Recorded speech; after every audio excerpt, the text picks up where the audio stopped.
Okie dokie. We are back. There we go. Now, we are back with another little game called Selene Apoptosis.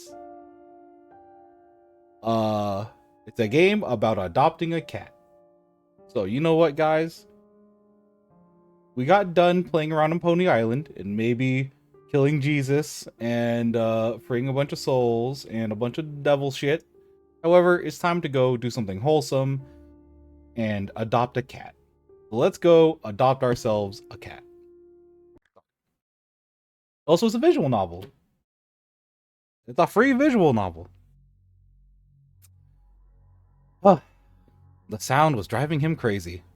Monotonous, muffled thuds were resonating throughout his head with dull pain. The pain wasn't too strong, nothing unbearable. But that sound. More than anything else, he just wanted the sound to just stop. Thud. Nevertheless, the knocking sounds didn't end. He knew it well enough because he himself was their origins. Thud, thud, thud. The nose of his slipper was hitting the rear of the desk over and over again, with a huge fluffy moth frantically ramming against the window glass. Oh, gross moths. He wanted plenty of things. He wanted to pay rent in time this month, not to displease his landlady again. Fucking food. He wanted to finish the script, at least in draft, because a draft is way better than nothing, something one can work with. True. Y'all ever want to start a project, just start it. It's better to have something than nothing sometimes. And he wanted to sleep. True. No, not quite that. The problem, a serious one, was that he didn't really want to sleep. He leaned back in his chair and rubbed his eyes, pressing his eyeballs until dancing pale lights appeared. Of course he took the sleeping pills. Aw, rough dude. When the healthy 8-hour sleep gives way to a not so healthy 5-hour nap, then a 3 hours then a 3-hour eye shut break, and then goes away entirely, you stop thinking how this will impact your liver. Yeah, that was basically me on antidepressants. Yeah, yeah. You just want to sleep. You need to sleep, especially if you have already taken an advance payment for the first part of a gig, and then the goddamn text won't just write itself. True. However, if the text could in fact write itself somehow, he would probably lose his job. He didn't have any illusions in this regard. As soon as neural networks get smart enough, he and dozens of other ghostwriters will vanish into morning mist of a new era in literature. Maybe. He didn't have much of a name or connections, only some skill and a knack to meet deadlines for the most part. The client was content with this, and he was content with the pay, so everything went well until the pills started failing him. Blam! This time, the tick got too strong. His foot jerked and hit the board with a very noticeable pain. Ouchies! Seemed like he even heard his toe crack. Aw, ouchie ouchies. He muttered a short curse and rolled the chair away from the desk. Although he knew now that his attention was not fixed on the blank text file, the tick should go away all by itself. It's funny how the conscious is detached from the body. Yeah. He often thought about it, especially while having insomnia. Yeah. It's like you're working as a team, but your partner starts pulling something. Oh. You seem to have common goals, but when all hell breaks loose, you suddenly are left alone with it, and your partner is more interested in watching the fire than fighting it. In the end, you have no idea what's on his mind. Well, at least there won't be any more knocking. Good. A small window at the far side of the room flashed white for a moment. Storm? Oh, lightning. Now that he thought about it, the day was hot. The viscous, stagnant air still filled the room. This and the barely audible squeak of an overheated network filter, he became sensitive to such things that he couldn't sleep for a long time, made the entire room seem to vibrate. Like a cocoon that's about to hatch. Actually, that did sound like a good line. He rolled back to the table and was about to write that thought down, but paused over the keyboard. You remember the individual words and the general idea, but the sentence had already slipped away.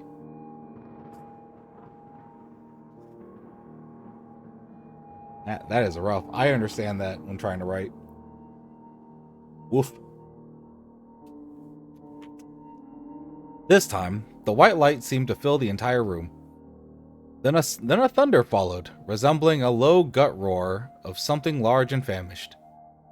Good lord! He called to God way too often for someone who never goes to church. Just a habit he inherited from his mother. A furious patter of raindrops pounded on his window. There's no way he could work like this, not now. But maybe it's for the best, since he was a little boy, he slept well during the storms. Had to seize the moment. He groped for a packer of sleeping pills. It's nice to have your working tools at hand. Popped the pills into his mouth and opened the window to hear the steady patter of the rain. Then he went to bed and collapsed on top of the bedsheets, his clothes still on.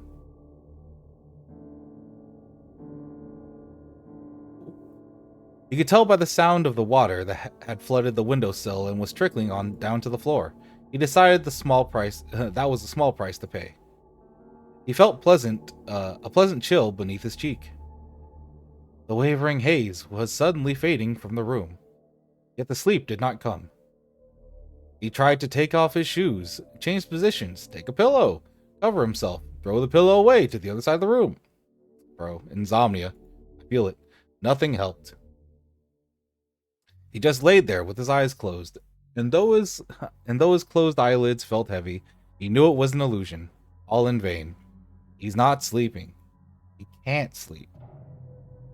Woof. Oh, at first he thought he was imagining things. Uh-oh. Hold on. There's a lot of thuds happening. Sometimes the knocking paused, but it never stopped completely. The sound came from below, from the first floor. Huh? Oh, someone's in your house! Someone's in your house! Someone was banging insistently at the door. And with each thud, he could feel the rage building up like a tight knot of pain around his stomach.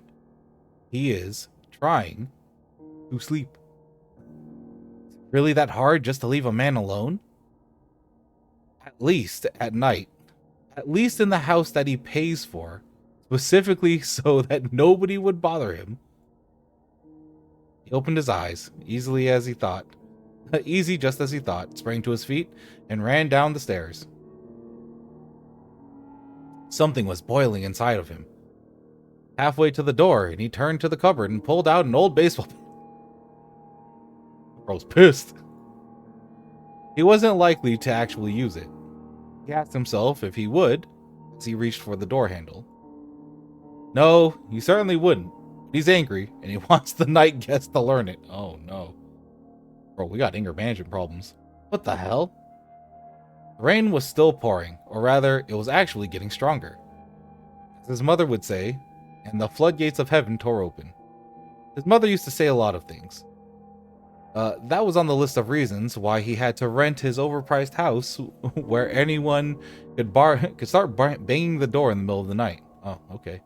A cat, for example. What the hell? That's a pretty hot cat.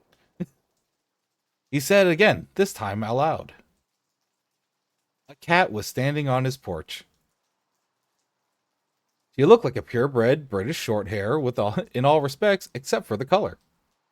Aside from the smoky gray head, it seemed as if she was dropped into a vat of white paint, while her lower part was dipped into a black one. Wet fur clung to her small, rather skinny body dripping with water. The cat could have probably slipped into the house as soon as the door opened, but instead she froze, as if waiting for the host to say something. Damn, look at that cat. I'll let the cat in. What's the worst that could happen? It was cold outside, much colder than one might think. He didn't feel angry anymore. All right, come in. He stepped aside, freeing the doorway. The cat didn't move. Oh, you don't want to, huh? He was about to say fine then, close the door, and go back to the second floor and lie in a suffocating half-sleep until morning. But he finally realized what was wrong. The bat. He threw it away, aiming for the sofa, but missed. The bat clattered on the floorboards. The cat followed it into the darkness with her round yellow eyes. The sound didn't frighten her. He sighed. I won't hurt you, just come in if you want. The cat raised her eyes at him. For the first time, he actually saw and couldn't help admiring how big and yellow they were. The cat's pupils were also large and incredibly round, like 2 full moons in an eclipse. Just as he was about to close the door for the second time, the cat murmured something and fluttered into the house, butting him with her wet head as she passed by. 1. Are we mentally unstable and we're not actually seeing a cat, but he sees a cat? Or is it actually just a cat and we just, as players, are seeing a person? Those are my 2 big questions right now. He smiled. Strictly speaking, at this very moment, his line had ended. If the landlady found out, and he was sure she would, he'd have to look for a new place to live. There are plenty of lonely, bored seniors in the neighborhood, he thought. And they only have 2 hobbies, observing and reporting. The subject and the recipient aren't that important. Well, it's fine. Maybe he'd leave the suburbs. Get the fuck out of there. Maybe he'd move to an apartment, since him getting privacy didn't work out anyway. The rain is getting stronger still. He closed the door.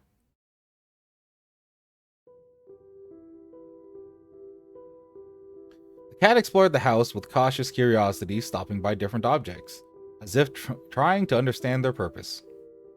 Watching that was amusing, so amusing he even forgot about the stain. What? When he remembered, it has already spread out, a dark spot of water in the place where the cat clung to him. Oh, I see. He pulled the wet cloth away from his body, stared at it blankly for a moment, and then almost groaned aloud. The cat was soaked, so she probably got a lot of dirt in the house. Yeah, probably. He decided not to turn on the light. He had enough disappointment for the night. Instead, he went to get a towel. All right, come here. The cat turned her head to the voice in frozen place. She was examining the TV, a lifeless black mirror of plasma panel in the lacquer frame that they haven't even touched since moving in. Well, in the reflection, the cat looked black. The cat herself looked black. She gave him a long, appraising look, and then, with sudden eagerness, trotted towards him, deftly avoiding the obstacle. He was surprised. Maybe the cat decided he was more interesting than the TV, or maybe she acted out of respect for her host's will. Anyway, he felt grateful. Finally, someone he can negotiate with. So, suddenly he thought how nice it would be to crawl under the blanket with a warm ball of fur. No. It would surely have helped him to fall asleep. I actually hate it when my cats sleep with me, because they like to sleep right on your neck, or like on your face. This area where it's warm, and you just get like a cat belly right here, and you're like, yeah, I'm up now. It's 2:30 in the morning, and I'm up. Oh. As a child, he had a cat. Gray, huge, brash, immensely ugly, and equally beloved. You know what? Ugly pets are some of the best ones, though. He often fell asleep hugging him. The cat's name was Timo. Horrible name for a cat. Horrible name for a cat. And he faded into a June night many years ago. The cat bumped her wet head against him once more. He thought that cats usually shake off the water themselves. On the cat. Usually, but perhaps not always. Maybe it's not actually a cat.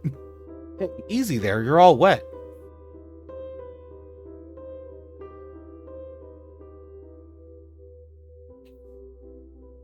The cat looked up at him with moon-shaped eyes and murmured something again. Do something about it then. He smiled and got to work. What did I come back to? A visual novel.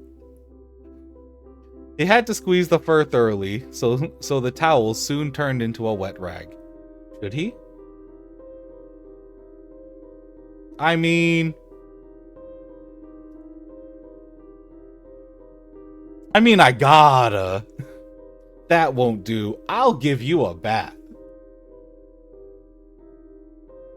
As he carried her to the bathroom, the cat stayed still in his arms, a warm and incredibly light body pressed against his chest.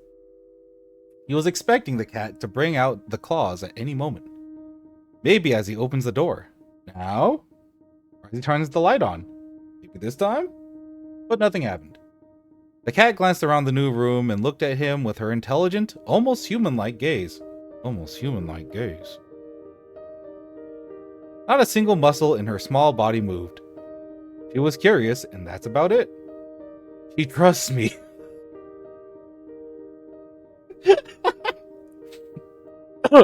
Okay. She trusts me. He was about to ask her if she knows where they left, where they were, and what was going to happen next, but that was just too much. So, it shouldn't be very difficult. The two of us can manage this. What do you think? He read somewhere, a cat should get used to the new surroundings before bathing. True. True. New pet owners? Just let your animals run around for a little bit. Let them get to know an area. You know, let them introduce... if you have other pets, introduce them slowly. You know, there are guides to this. Where is this visual novel going? Fear is born out of the unknown. And in that regard, people haven't gone too far from cats. Ooh, got him. New scents, unfamiliar objects, and the splashing of water. These are just shadows under the bed that will fall back if you get a better look at them. He carefully put the cat on the floor. She looked around the room again and returned her questioning eyes to him. It seemed like she got comfort enough. He turned on the water in the shower and felt a gentle touch. The cat was already loitering around his feet. Gross. She was curious indeed. The shower isn't so bad as compared to the rain, is it? The joke came out a little awkward. Dude, you're a little awkward. This guy is a little awkward. That says a lot, considering I'm a lot awkward. But this guy is pretty awkward. He felt embarrassed, and he didn't know why. Bro, look at that streamer mode. Bro, look at that streamer mode. Look at that cat. Oh, I can move it. Oh. She's just a cat.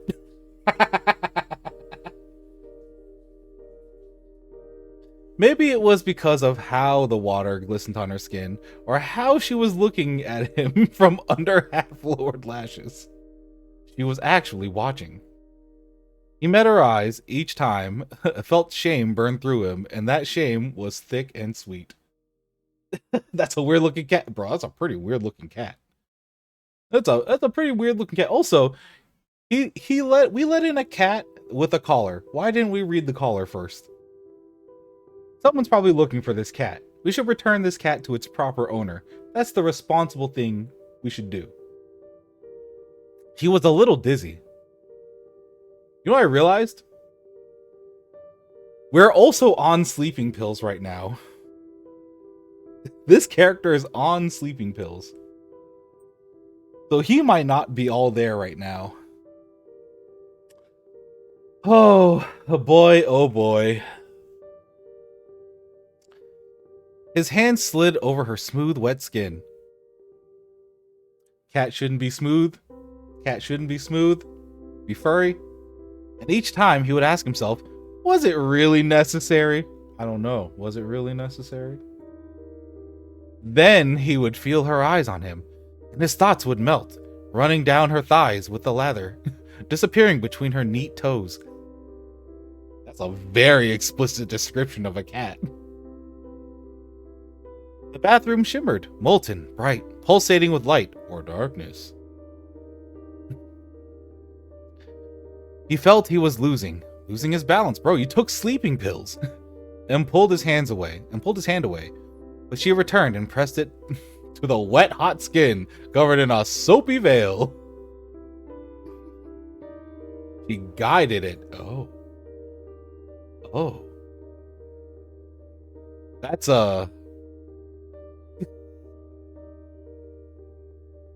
I'm laughing because Steam gave me an achievement, and it just said, "You love cats. Cats love you back." All right, all right. People who made the visual novel, I see you. I see you. He couldn't remember how he'd ended up in the living room again. Bro, you're on sleeping. This dude's so fucked up. This dude's wasted. The cat was napping peacefully in his arms. He absently ran his hand down the cat's wet back, tracing the bumps of her spine with his fingers. I actually like doing that to my cats. I should get you some food. Let me see what I have. He got up with just a tad bit of difficulty, nothing he couldn't handle. Still, his body felt unusually heavy and unwieldy. 'Cause you are on sleeping pills, my guy. He had to give the cat something to eat. He will lie down afterwards, and then, hell, maybe he'll even fall asleep. Bro, you should just be sleeping. Maybe he should have gotten a cat from a much earlier. Maybe he should have gotten a cat from much earlier. A ball of fur with a pair of moon eyes and velvety voice that you can always negotiate with.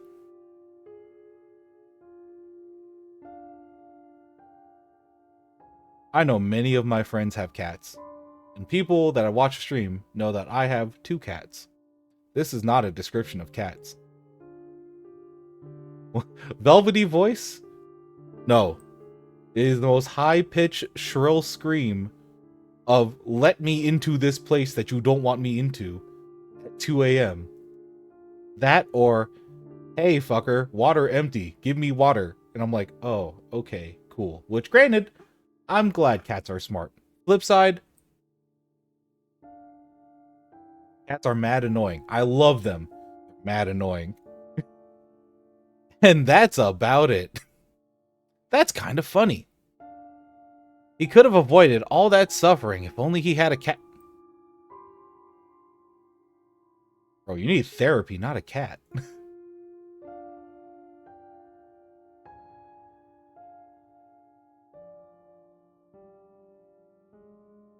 The kitchen blurred before his eyes. Dude, go the fuck to bed. He got to the refrigerator, opened it, squinting from the light, and leaning on the doorway harder than he was supposed to. If the landlady was around at the time, she would have told him exactly to, don't lean on the door.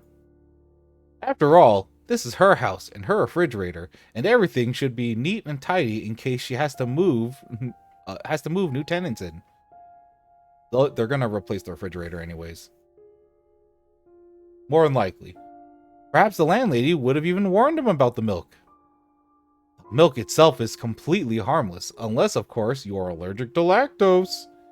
But there is a special kind of lactose-free milk, right? I mean, yeah, there's milk alternatives. You can get almond milk, which is a lot of sugar. What matters is the bottle.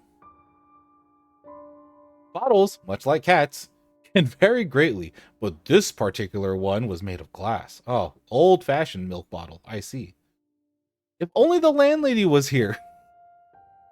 She would probably have told him not to touch the bottle. Because he's falling on the floor, the bottle might break, and then the milk will spill, and then he will have nothing to feed the nice cat he found. Or rather, it was her who found him, and very timely, because he was lying on the floor. He had been lying there for some time, and would have been lying still if he hadn't felt the light touch of something hot and rough on his cheek. It was almost like a dream. Although, of course, comparing sleep with fainting isn't quite correct, no matter how you look at it. The floor beneath him was surprisingly hard, cold, and wet. He felt all those 3 qualities clearly and was afraid to imagine what would happen if he tried to move. Bro, you fell in a glass bottle. You ever see One Guy, One Jar? I'm sure it's not that bad, but you fall in a bottle nonetheless. But he had to move, one way or another. At least to see what's up, because something hot and rough was still sliding up his cheek, gradually creeping up to his ear. Oh. He felt a warm breath, then a cautious bite. Ouch! He jumped on the spot. A shadow rushed to the side, and then calmly began to lap up the milk from puddle. Damn, look at that cat! I can't believe this cat is drinking up Milk off the ground.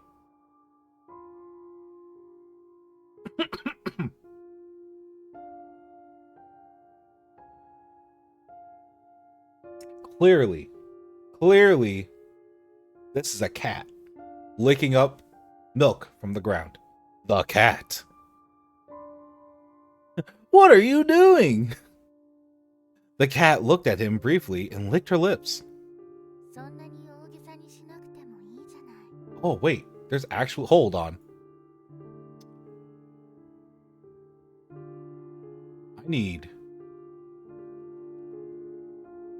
I didn't realize there was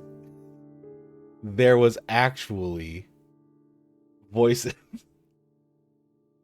I see. Let me save real quick. I'm gonna save right there. Return.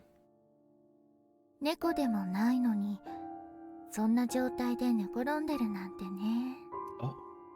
You were lying around idly, and you're not even a cat, see? Oh. それに、ミルク漬けになってるし。 Oh.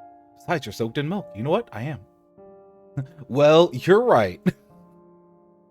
I let you down and had to get my punishment. What the fuck, guy? Alright. I let myself down, too.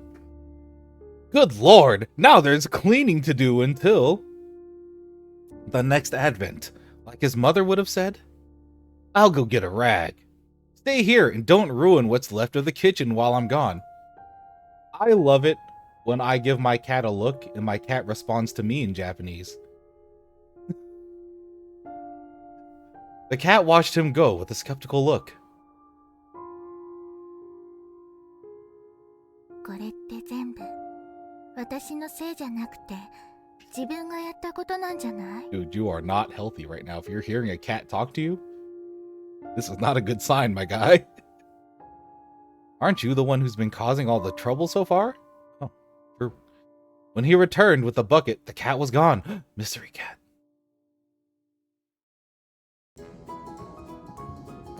Old-timey ragtime. A theater of presents how to bake. What? In the kitchen, something exciting is happening. Oh shit. Sock puppet man. Take what? You need a blade. Did you take the pills? Scratch out the entrails. The Egyptians widely use honey for embalming and preserving food. Later, their recipes were adopted by the Greeks. Uh-oh. Uh-oh. Are we playing a horror game? Uh-oh. Also, add a teaspoon of apricot jam, a walnut, and a little cinnamon. Uh-oh. Before baking, put a teaspoon of butter on top of bleh. Wait for 5 to 7 minutes at full power. Don't listen to them scream. Bon appetit! Yay! Perfectly normal behavior around a cat. The next time he saw her was in a few days, or maybe in a week. He always had a bad sense of time, especially when he was immersed in his work. Fair. He still couldn't sleep, but at least he was making some progress with the script. It was a narrative game project, as the customer called it, but it actually meant do whatever you have to finish it on time, else forget about the payment. So he did, although he was resentful, and that got in the way a lot. The reason of those feelings was the cat. He knew how stupid that was, but he couldn't help it. He forgave her for the bite almost immediately. That wasn't the thing.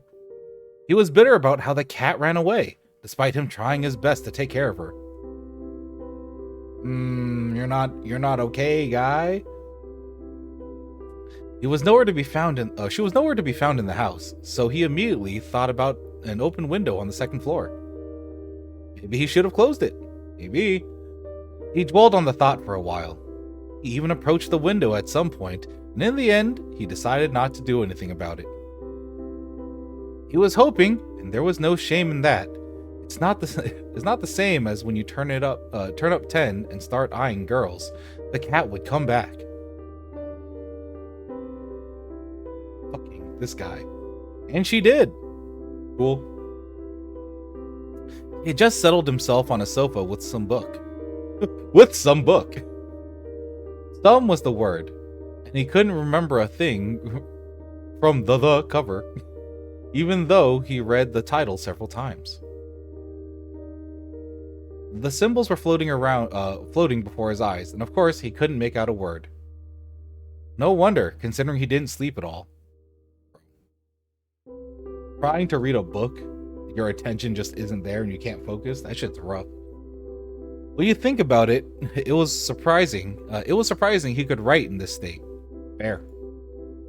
Either way, he was barely following the book, so he wasn't upset at all when the fluffy head butted his hand. Hey, I'm trying to read here.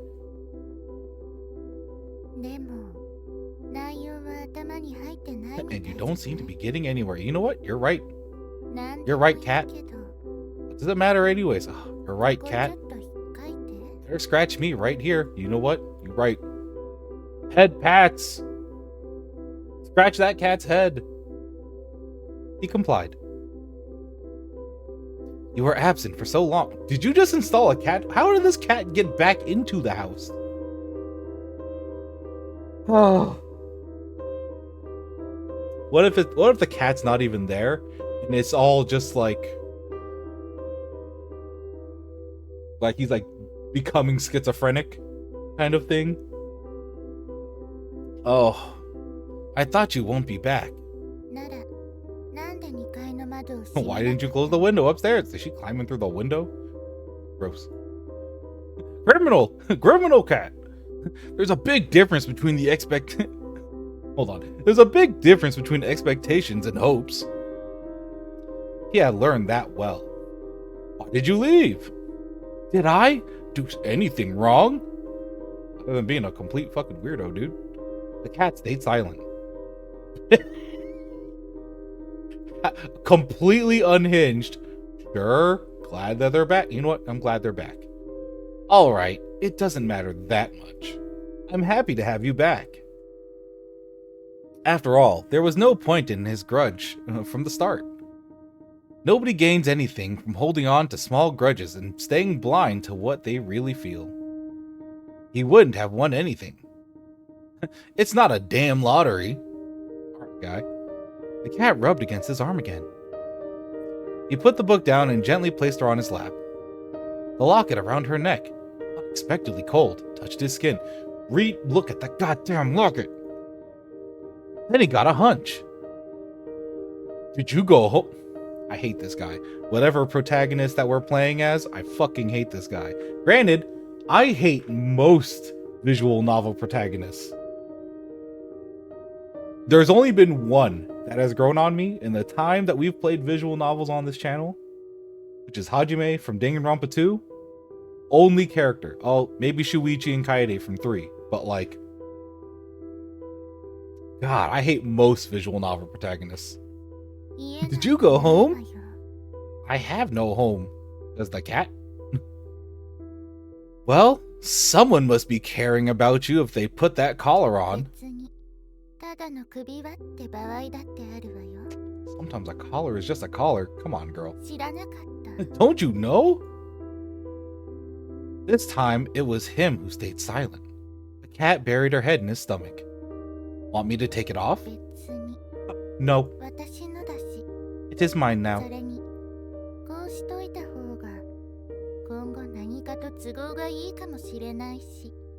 Besides, it's easier this way if I catch someone's eye on the streets. Okay. He nodded, because if you think about it, that really was a reasonable choice. The cat's fur was thick and smooth, very pleasant to the touch. He wanted to bury his face in it, find out what it smelled like. Bro, you can't smell the cat from there? It's on your lap. What she smells like. You have a name? Oh, of course, yeah, mochiron. Everything has a name. And what's yours? The cat looked at him carefully with her bright yellow eyes as if saying, take a guess. But she didn't actually say anything. On her locket there was a small engraving, a crescent moon that was dimly shining in the pale light coming out of the window. Selene. The cat looked up at him. Her pupils flickered into 2 full moons in an eclipse. And she rubbed against his arm one last time, stood up, stretching, arching her back. 2階の窓は閉めないでね。 Hey, if Japanese-speaking cat tells you to not close the window on your 2nd floor, you should probably close the window on your 2nd floor. I won't. Oh, God. She left, but the name stayed with him, in and around the house. Ooh. Selene. So hummed the glass, white in the moonlight. So whispered the long shadows of branches outside the window. OCD. Focus on the name. What is Selene? Other than a really cool fairy. The better fairy. For scholars and critical popular MMO, critically acclaimed popular MMO Final Fantasy XIV. In fact,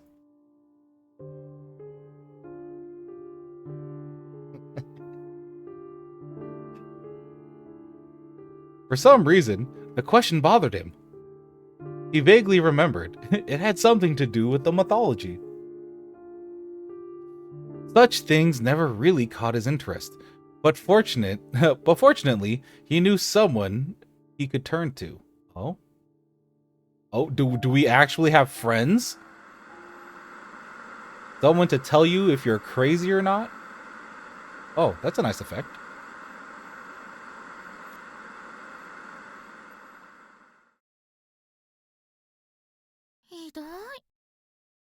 Oh, discover an alternate point of view.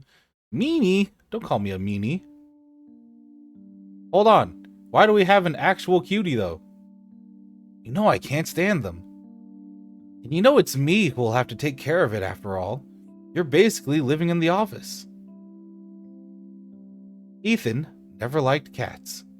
And the dogs, too. Not much of a difference. He didn't like the very idea of keeping a predator at home, even a small one, and he couldn't quite explain why. Hope sighed. She closed the tab with the Cattery's website, then slapped her husband lightly on the shoulder. Even so, the faces of the Persian cats, deeply depressed and equally concave, still lingered before his mind. Yo, hairless cats are actually gorgeous. They are so high maintenance to make sure they don't, develop skin issues, but oh. Ethan held up his hand in a conciliatory gesture. He knew it wasn't over yet. Hope is not the one to give in this easy. She never was, and for him, there was something incredibly appealing about it. Oh! Strong-willed women. Strong-willed women's. Come to think of it, quite possibly, it'll be him who capitulates in the end. In a relationship, you always have to sacrifice something. Message. In 4.5 years, or even 5 according to Hope, he had learned this quite well. Suddenly, Hope frowned, looking at the screen. メールが来たみたい。よく読めないけど。 Seems like you got an email from a tough one. I can't quite read it. 仕事用のメールボックスだわ。 It just hit your work mailbox. Let me see. I hope I got a new project. The Middle Ages are fine and all, but they are about to start pouring out of my ears. Ethan reached for his laptop, but Hope grabbed it and dodged him. 契約の件は日曜日に話しましょうよ。 Right. Why don't we talk contracts on a Sunday evening? 仕事ばっかりで遊ぶ時間がないのはどっちかし So ら。 which one of us is all work and no play, Well, such are the benefits of a freelance, bro. Fucking rough. Come on, give it back. Hope giggled and leaned over the armrest hanging over the floor. Hope's defenses withstood several more attacks. Each time Ethan thought the laptop would definitely hit the floor. Yeah, bro, don't drop your laptop. Then she gave Ethan a peck on the cheek and slid off the couch. The laptop returned to its owner. はいはい、諦めたよ。 Oh, what a cutie. I mean, if they'll actually give you a new contract, but on the same old Middle Ages, now that would be a twist. Yeah, a hilarious one. But there was something about the Middle Ages in the letter, not a mention of the payment, too. Ethan read it several times. Leaving the formalities aside, there was but one question in the letter. Ethan, or rather, the part of him that was responsible for finding the accurate answers, got immediately engaged by the wording. What is Selene? Ethan rolled that question around in his mouth, as if tasting it. At a glance, the answer was simple. Ethan's real passion was early Renaissance, but he was a history consultant after all. At least he liked to think of himself that way. The agency was paying him for a reason. Okay, so this is a whole different couple then. Got it. Mr. Writerman is emailing a friend. He needed no research to tell that Selene was the goddess of the moon in the ancient Greece. The question, however, seemed to be way more intricate in this nature. Or at least that's what Ethan wanted to think, because the Middle Ages were actually about to start pouring out of his ears. He was always diving into his work completely, and living in an age where madness, curse, and death are contagious is an exhausting trial. He needed some distraction. Of course, he had a part-time job with those online courses, but the platform where he lectured wasn't planning anything new just yet. All in all, the request looked interesting, if not for one small matter: the payment, or rather the lack thereof. Ethan hesitated. The sender's name seemed familiar. He searched the email address and found they already worked together on a couple of texts. Both times, his effort were duly paid for by the agency. Ethan never worked for free. It was his principle, but rather a matter of necessity. Fair. You need to get paid, dude. Get paid for your work. The problem here was the fact that Ethan loved what he was doing too much. And if you are trying to make money from what you love, that's a slippery slope. True. A free service there, an unpaid consultation here, and then you go back to splitting the sheet protectors 8 hours a day, watching your dreams rust away. Besides, Ethan didn't want to let Hope down. Of course, she supported him when he decided to go freelance, but Ethan never wanted to take advantage of that. No, that won't do. He works only under contract and does not give free consultations. No free consultations. Just as he was about to give that as a response, Hope's fair head popped from behind the door. 来ないの? What a cutie. You know what? Yeah, we're coming. On the walk, Hope brought up the cat thing a few more times. Ethan protested absently. His thoughts were back to the letter again and again. To that question. The more he thought about it, the more he wanted to find the answer. It was no longer a matter of helping an acquaintance whose name Ethan immediately forgot. No. It was Ethan himself who needed a little help with distraction and an answer. That was a weird thing to do, but Ethan waited until Hope was fast asleep. Only then did he sneak over to his laptop to write a response. Certainly, he had no real answer as of yet. He threw a few dozen polite words, the general meaning of which was he had taken up the case. Then he clicked send. When Ethan returned to bed, Hope was still breathing slow and deep. He listened to her breathe for a while, trying not to think that he had broken his own rule. After all, he really needed a distraction. No matter the strength of your affection, sooner or later you will want to take a break. It was another thing he learned over the past 4.5 years. Whoa. Whoa. That's damn. Damn. That's let me get some water. That's a woo. That's a lot to unload right there. I mean,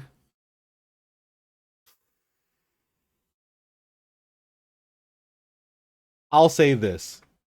He isn't wrong. That isn't a wrong feeling to have. However, if you're to that point, that's bad.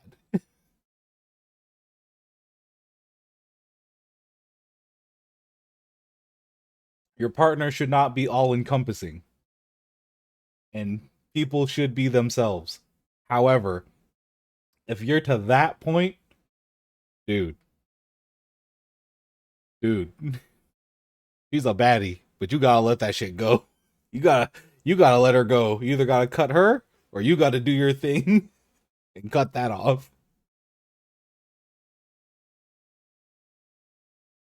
Oh my god. Whew, that's a lot. That's a whole lot to unpack. If Ethan had to point out when things started to be off, he would say it was on Saturday. Okay, you picked a certain day for that? That is about a week after the first letter. But this, of course, wouldn't be accurate. Those weird things started happening almost immediately after he pressed the send button. Uh-oh, cursed email. The first night he saw a room in his dreams. Oh. Uh-oh, red flag. Red flag. Red flag. Empty room with just a couch? Only a handful of things happening in that room. Either murder or explicit sexual content. A chipped white ceiling and similarly rough walls lit the fluorescent lamps. Ethan couldn't see the lamps themselves, but he recognized the cold shimmering light. They often used those lamps in the offices. You know, the offices. The light filled the room to the brim. Ethan thought it was about to burst, and then the light would splash all over the room just like the juice from a squished tomato. That's a couch. Apart from the walls and the light, the room had a red sofa. A red sofa, just a bit aside from the center, not too large, quite faded, flooded with shimmering white light. This light made the sofa seem to be trembling a little. The room trembled with it. I get the vibe. Okay.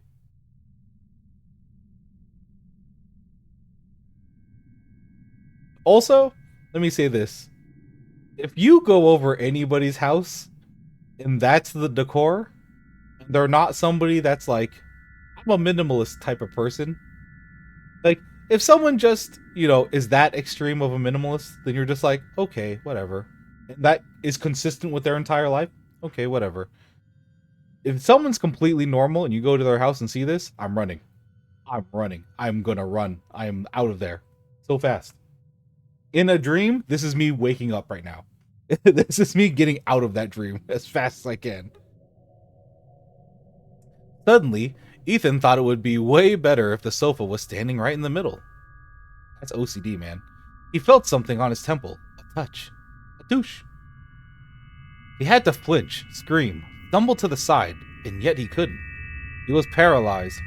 Paralyzed. Only his eyes could move. They desperately tried to reach beyond his field of vision, where something was touching his temple. Oh no, sleep paralysis demon. Ethan felt a faint flow of air as if someone was whispering in his ear. Oh. He did hear the whisper, just one word. Penis. Penis. Ethan no longer remembered what the word was when he jumped up out of his bed, gasping for air. Oh, penis! Hope muttered something in her sleep and turned to the other side. Oh, penis.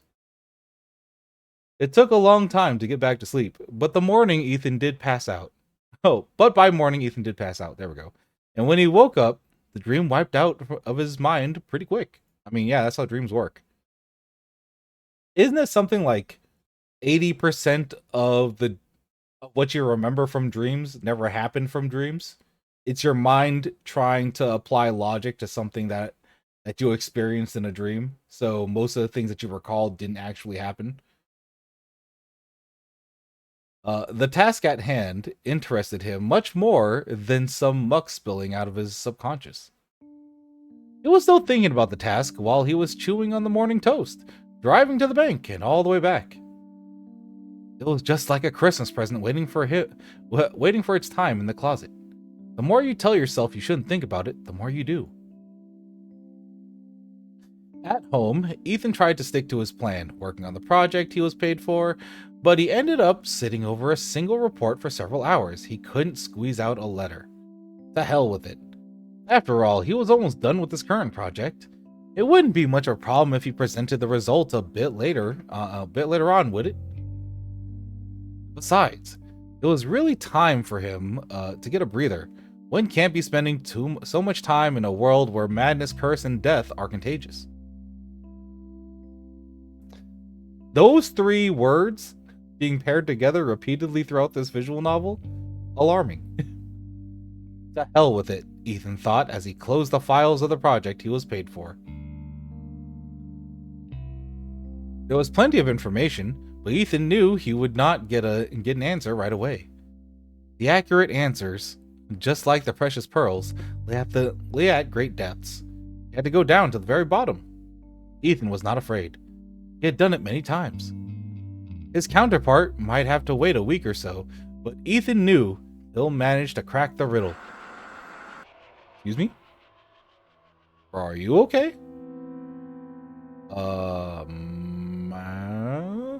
He didn't know what...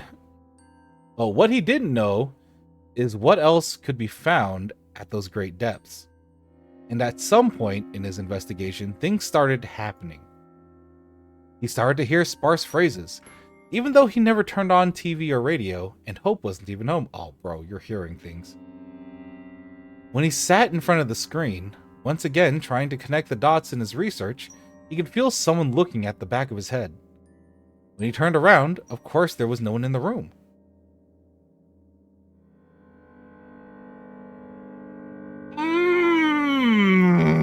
I didn't like that. That was a clever thing to do with your visual novel, but I didn't fucking like that.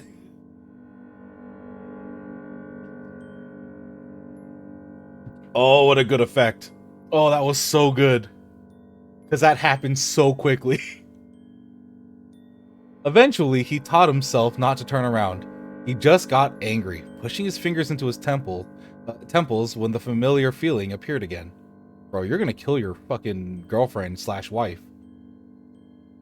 He started losing things. Or rather, things would disappear and then appear in the strangest of places. One day he found his pencil in the freezer, stuck in a minced meat briquette. Even when the briquette melted down, he couldn't pull the whole pencil out. All Ethan got was a bloody stump. Bro, what the fuck? At this point, he couldn't stop and think of it, but got distracted by the coffee maker and mindlessly shoved the stump into the trash bin. Ugh.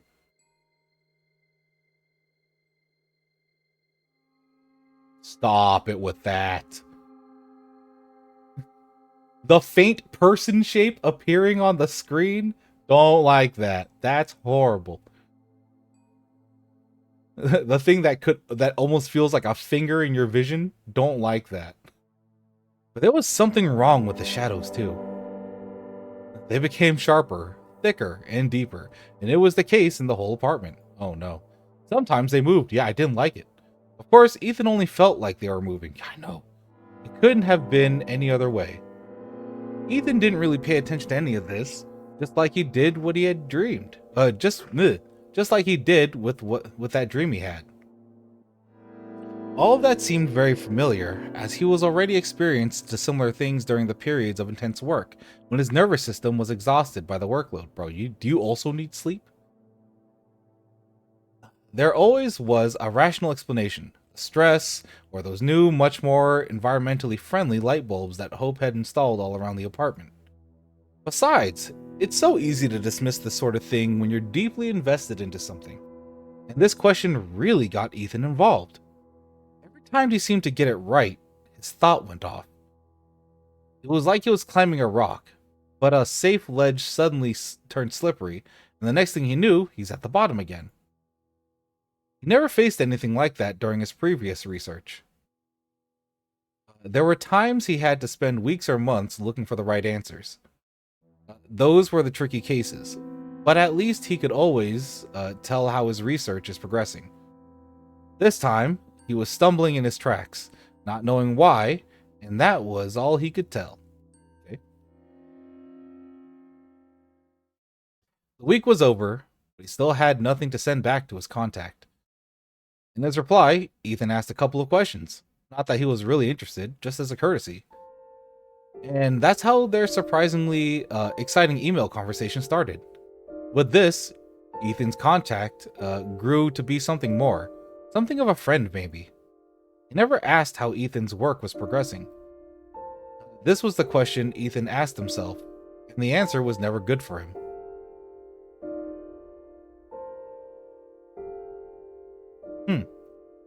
Of course, he started sleeping badly. Falling asleep was easy, but he woke up many times during the night, sometimes in a cold sweat. Ethan could not remember his dreams. Horrible. Get that spooky-ass paintings off your wall, too.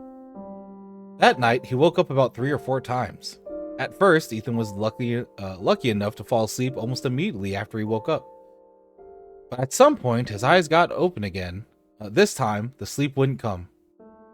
Ethan felt terribly thirsty. He found no slippers on the usual spot. The noise would wake up Hope, so he decided not to look for them, and only regretted it when approaching the kitchen. Bro, did you kill your fucking wife? The floor was bloody cold, and so cold that Ethan unconsciously looked down.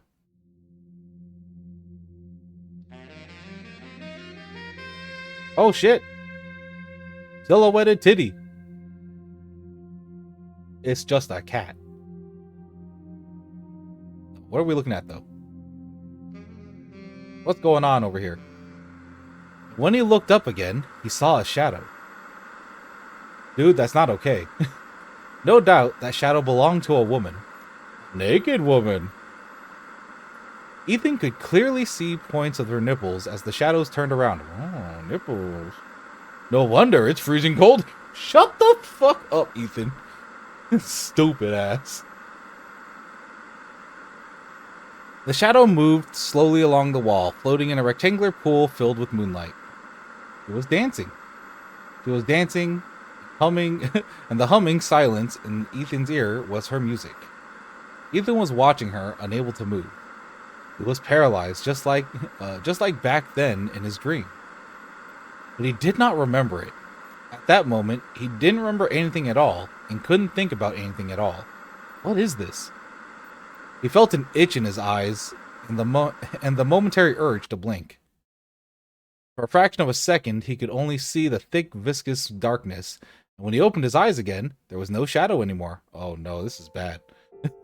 The glowing rectangle shifted its place, and now lays on the kitchen floor at Ethan's feet. He could see the cold white flowing into the seams between the tiles on the floor. For some reason, he took a deep breath and then stepped forward into the rectangle of light. Nothing happened. And what was supposed to happen? What did he really see? Did he really see anything? Spooky. He walked deeper into the room, much bolder, grabbed the decanter, and started to drink in big, greedy sips. Bro, you thirsty? Water streamed down his chin and chest, hitting the tiles on the floor, and poured into the grooves of the seams. Bro, you gotta clean that up. No, that wasn't a delusion. The kitchen was completely empty, and the floor felt warm again. And yet it wasn't a delusion. bro, I'm pretty sure it was a delusion. And all of this was begging for a rational explanation. That's why Ethan decided he should talk to Hope in the morning. All right, guy. Did you give anyone the apartment keys? By chance? No. Hope froze with a cup at her lips and blinked several times. Maybe you let someone in? Yeah, no she didn't. Yeah, why are you asking those questions? I feel like someone is visiting our place. What do you mean? Exactly what I said. It's been a while since I started noticing random things vanish, and yesterday Hope frowned. She looked at Ethan as if a toad had just popped out of his mouth. Oh, gross. Yesterday, you what? Answer bluntly. I saw someone in our kitchen last night. Some girl. The deep line on Hope's forehead disappeared. She leaned back in her chair, laughed, throwing her head back. Oh, do you not exist? Uh-oh. Are we two crazy people? Oof, what a show you put on. Okay, fine, I confess. I did steal your cupcake. What?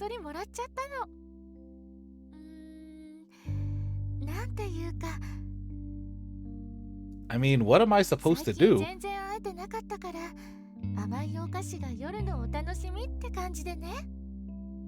barely see you lately, so sweet pastries are my best shot to get some fun at night.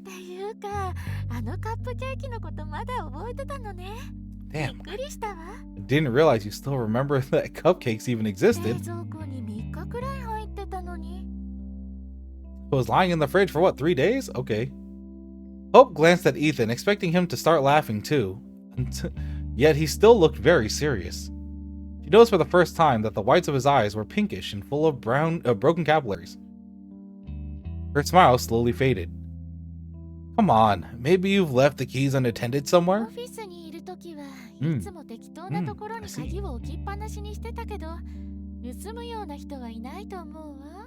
I always leave my keys in the office, but I'm pretty sure there are no cat burglars among my colleagues. Oh, cat burglars!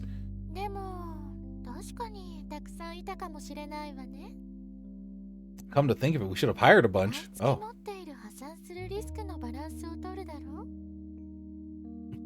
Had balanced the risks of going broke we have on a monthly basis? Uh-oh. You sure none of your colleagues would pay for a joke on us? Yeah, a joke? Good God, Ethan, you look like you were about to eat me alive. Oh. Pick out bun instead. Tastes better, trust me. You know what, ma'am? Yeah. Hope pulled her chair closer to Ethan and took his hand.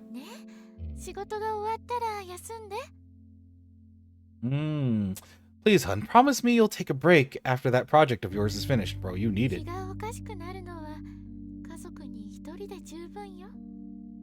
I mean, one psycho is enough for our family. Oh, what the fuck? Are you crazy? Are they both crazy? Ethan suddenly felt like a total idiot. A tired total idiot. A naked girl in the kitchen? Yeah, sure. He probably overworked to the point of he started being delirious at times. Maybe even walked in his sleep. Maybe he was sleepwalking. He squeezed Hope's fingers lightly. I promise. Sorry, I'm a moron. I probably stopped seeing the difference between dream and reality. Why don't you call Laura? Who the fuck is Laura? Oh, no, a shrink is the last thing I need right now. Bro, a shrink is the thing you exactly need right now. My bad, sure. But that'd be just too cruel. What I need is to finish that project. After that, all the gears in my head will fall into place. I give you my word. Yeah, don't be like that. Fucking seek professional help. I mean, there's no need to start full-fledged therapy anyway. Sometimes talking through your worries with a professional is all it takes to feel better. Very least, I shouldn't have pressed you on it. I get that you have enough problems of your own right now. How's it going in your new position? Hope rested her head on his shoulders and shrugged. まだクビになってないわよ。 Not fired yet, apparently. Oh. まあ、まだ慣れてもいないけどね。 Seriously though, I haven't figured it out 新 yet. しい仕事は面白いけど、本来求められてるより10倍遅く働いてるような気がするわ。 Those new responsibilities are exciting, but I always feel like I'm 10 times slower than I should be. だから月末には残業が多くなるかも。 I should probably get ready for a nice fat piece of overtime by the end of the month. Ethan kissed her forehead, closed his eyes, and squeezed the bridge of his nose. Well, I'm not a head of a department as of yet, but I seem to have the same stuff on my plate. It's how do you manage not to pester me with stupid questions? 夜にはカップケーキを食べることにするわ。 What a sweetheart. Well, I eat cupcakes at night. イーさんもそう You し should た give ら it a try. You know what? Yeah. Whatever you gotta do to let off steam, lady. Hope poked Ethan's cheek a couple times with her finger. とにかく心配しないで。 Anyway, don't worry. 誰にも渡 I し didn't たり give my しない keys か to ら。 anyone. The only cat anything I've let inside was an actual stray cat. まあ、ずっと二人でやってきたから。 Think of it. It's been ages since we had any company. もしかしたら。 Maybe we should... A cat? What cat? Hope sighed and pulled away. とにかく働きすぎたり考えすぎたりしないでね。 Please don't get all worked up, okay? なくとも私にはいつでも何で Oh も God. 話して。 At least I'm being open with you. 心配しないで。猫はいないわ。 Don't worry, she didn't wander around. Hope, we've talked this over already. どういう意味？ We've talked over what? 何かまずいことでも言ったかしら。 The fact that it doesn't really matter? Oh. Damn it, Hope. This is my apartment and 今から一人でしょ？ You're staying here all alone now. Oh. Hope finished her tea in a couple of gulps. 行ってくるわ。 I have to go to the office. Oh, shit. She stopped at the door, not turning around. あの猫。 Sorry about the cat. あんなに痩せてたし。 She was really skinny and I felt sorry for her. まあ、私もかわいそうだけど、寂しいな。 I also feel sorry for myself, Ethan, because I'm lonely. 本当に Damn. 寂しい。 Really lonely. Damn. Good job, Ethan. You fucked up. This time, Ethan felt like an angry idiot. Yeah, you big dumb idiot. He got it from the table and reached for Hope. Hope, don't. Oh God.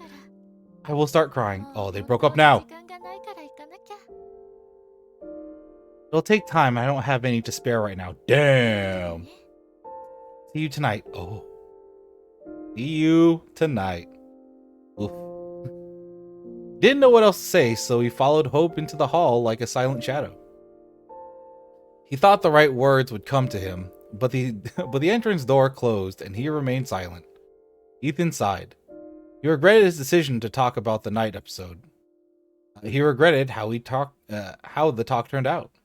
He felt sorry for himself and for Hope. After all, Ethan was well aware of that.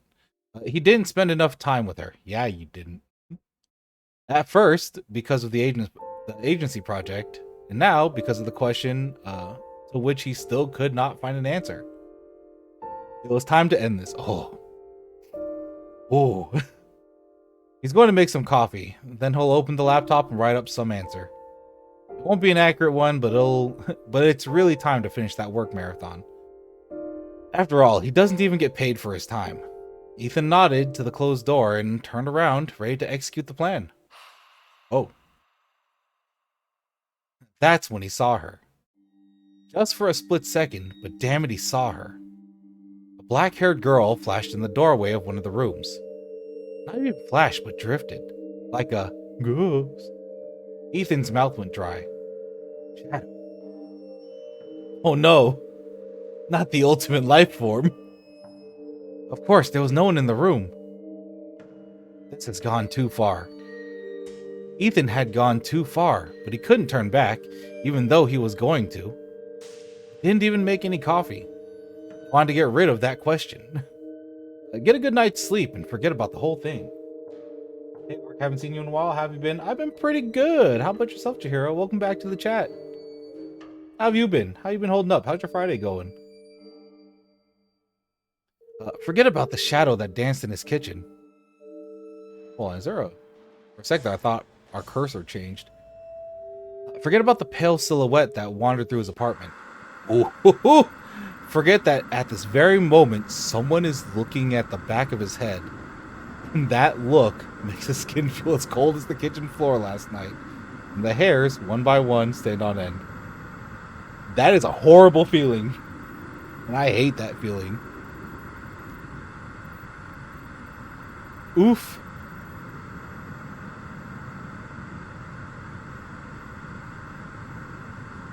Ethan clenched his teeth. Not with anger, but with some new emotion he couldn't name. The blood hummed in his ears, louder and louder. It will all be over after he writes the letter. It will be over. Bro, send the letter. Send the letter and die. You're gonna send that letter and you're gonna fucking eat shit. He opened his laptop. His hands were shaking a little, and was putting his fingers over the keyboard when his cell phone rang. Ethan flinched. He stared blankly for a few seconds as the vibrating rectangle of glass and plastic crawled across the table.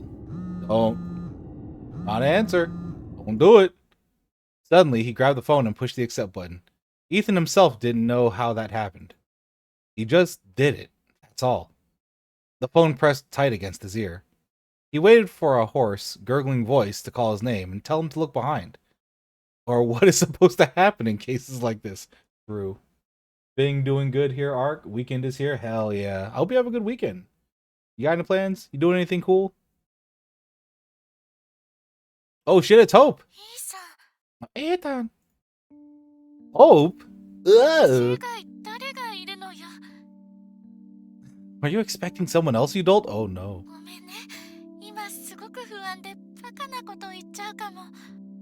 Are they both haunted? Okay, sorry, I'm super uneasy, so I'm talking nonsense. Yeah, I'm uneasy too, bro. I would be. That was completely true. Look, am I distracting you right now?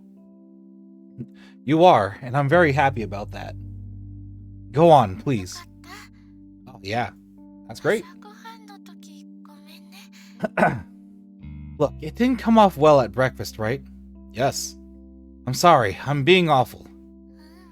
No, I'm sorry. Oh boy. Both of us have it hard right now, so let's not fight, okay? Great idea. Aww. Why don't we go out tonight? Save for groceries. Bro, you guys need groceries. Counts as going out. Counts as going out if you ask me. I'll go crazy being cooped up like that. Oh, that's what's driving me nuts. I should go out for zucchini more often. So what do you say? Okay, we're going to buy all the zucchini tonight. Okay, you're going to buy all the zucchini. Hope laughed. Ethan suddenly realized that the blood wasn't buzzing in his ears. No one was looking at the back of his head, and if he turned around, he would only see Hope's socks that she'd left on the chair again. Hope. Oh, I love you. I love you too very much. Oh. See you tonight. Uh-oh. After finishing the call, he turned around. And he snapped his neck. The socks were resting peacefully on the chair, which means everything was okay. He went back to the mail, only then noticed several new letters. Two of them were from his counterpart. Oh, Ethan hesitated. He had already decided his course of action concerning the question, that there was no harm in taking a look. He won't feel any guilt. After all, he had already done far more than he should have. Of course, he is a lifesaver for those who sell books mentioning historical accuracy and having no intention to pay for it properly. So what? He doesn't have to do a perfect job for free. True. Hell, he doesn't even work for free. That's what Ethan thought. Then he opened the 2 letters he got and changed his highly reasonable decision. His counterpart was asking how soon he would get an answer. So, this happened after all. The tone was very polite and apologetic. He wasn't expecting anything, but he really, really needed the help of someone competent. According to the emails, he wasn't doing very well. The poor man had been suffering from insomnia for an insane amount of time, and it seems that he too began imagining things. It was as if Ethan saw himself from the outside. He suddenly felt very sorry for his acquaintance. Of course, he had begun to feel sorry for him earlier, but now Ethan felt a sharp, bitter pity. He realized that if he helps his acquaintance, he will help himself, but if he steps back now, what is the value of a specialist who is afraid of a little challenge? Oh boy, as Hope once said, the career ladder is made of thorn. Of course, he no longer worked in an office, but professional growth requires twice as much effort if you are self-employed. True. And besides, Ethan had Hope. Hope, who never gives in so easily and forgets her socks on the chair. Hope, who loves him very much. Hope is too good for you, my guy. Hope, who will go to the store with him tonight because being cooped up like that can drive one crazy. True. This must be what's happening to his acquaintance right now. Ethan had to help him. Not because of money, but because he could. And because it was the right thing to do. They will both finish their projects, and then they will have a good rest. They might even go out for a glass of beer together. So Ethan thought, and got back to the question with the newfound strength. The pages of the books did not rustle in the far corner of the room. The shadows weren't wandering in the corridor, and certainly no one looked at the back of his head until the evening. And in the evening, Hope came back. Bleh. These pictures right here, in the center of the screen, these 3 pictures, terrifying. If you know what these are, terrifying. Good art. Terrifying. Hope looked up from her magazine and leaned over the armrest. Oh, you had a call from the agency. Ethan just got back from the shower. He froze in place, clutching the towel at his waist. Something cold stirred uncomfortably in his stomach. Okay. The project. He had completely forgotten about the agency project, and it had been more than 2 weeks. Damn. The deadline was very close. He started for the phone, but Hope just waved her hand lazily. Don't worry, I picked up. What did they tell you?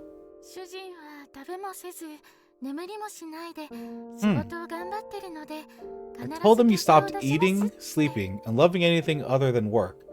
So they'll get their files all nice and shiny. Damn, dude. Pretty accurate, huh? Yeah. Just don't pick up my phone again, okay? Hope shrugged. Yeah, sure, yeah, wakata. I mean, it was you who asked me to answer the calls in the first place. Yes, I know, okay. When I just started working for them, it was important to let them see I am always in touch. Now that I've passed the probation period, there is no point in piling this on you any longer. Thank you for covering for me. Aw, no problem. Look at Hope. Hope is a good lady.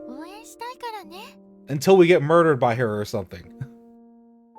If you're getting a call and I'm not too lazy to go pick it up, I can keep watching your back. No, you really shouldn't. This project is complicated. I'd rather deal with it myself. Ethan sat rigid. He never considered himself a good liar, but Hope didn't seem to notice anything. Oh, she definitely notices. She sighed, pretending to be upset, and rolled her eyes. Well, now, guess I'm being fired from an unpaid secretary position without any honors or compensation. Capitalism sucks. Damn. You know what? Hope is sick. Hope is a cool lady. Ethan leaned over, tucked a strand of blonde hair behind her ear, and looked into her eyes. Aww. His hand remained on Hope's cheek. Your help is very important to me. Hope's hand went over his. She closed her eyes. わかってるわ。 Aw, I know. Couldn't have done it without you. それで Ah, what else is new? They kissed. Cute. Then Hope pulled away. She looked pleased, a sly smile on her lips. Are we still going to the store? どうかしら I'm not sure. I'm not sure. They reached for each other again, but the phone gave a shrill ring. After the phone call this morning, Ethan turned the silent mode off. Oh well. My city needs me. I love that they're sarcastic to each other, though. Ethan briefly pressed his lips on her forehead. Hope sighed and slapped his ass. Yeah, there you go, girl. 神様が私たちにズッキーニを買いなさいと言ってるみたいね。 If God exists, he really wants us to buy some zucchini. 待って、着替えてくる。 I'll go and get dressed. Aw. The call was from the agency. They needed more details and dates. Ethan went out into the hallway and tried to make it sound as plausible as he could. Yes, he understands that the deadline is very close. No, there won't be any. There were no serious hitches in the work. Yes, he will send everything on time. When the call finally ended, Ethan's neck and face were flushed by this time. He was a lousy liar after all. Ethan had to catch his breath. When he returned to the room, Hope was reaching for his laptop. What are you doing? Hope glanced at him over the shoulder. This time, she looked surprised. クーポンをプリントしようかなって思って。 Nothing special, really. Just wanted to print out some discount coupons. どうしたの What about it? Ethan left a bunch of files and tabs open.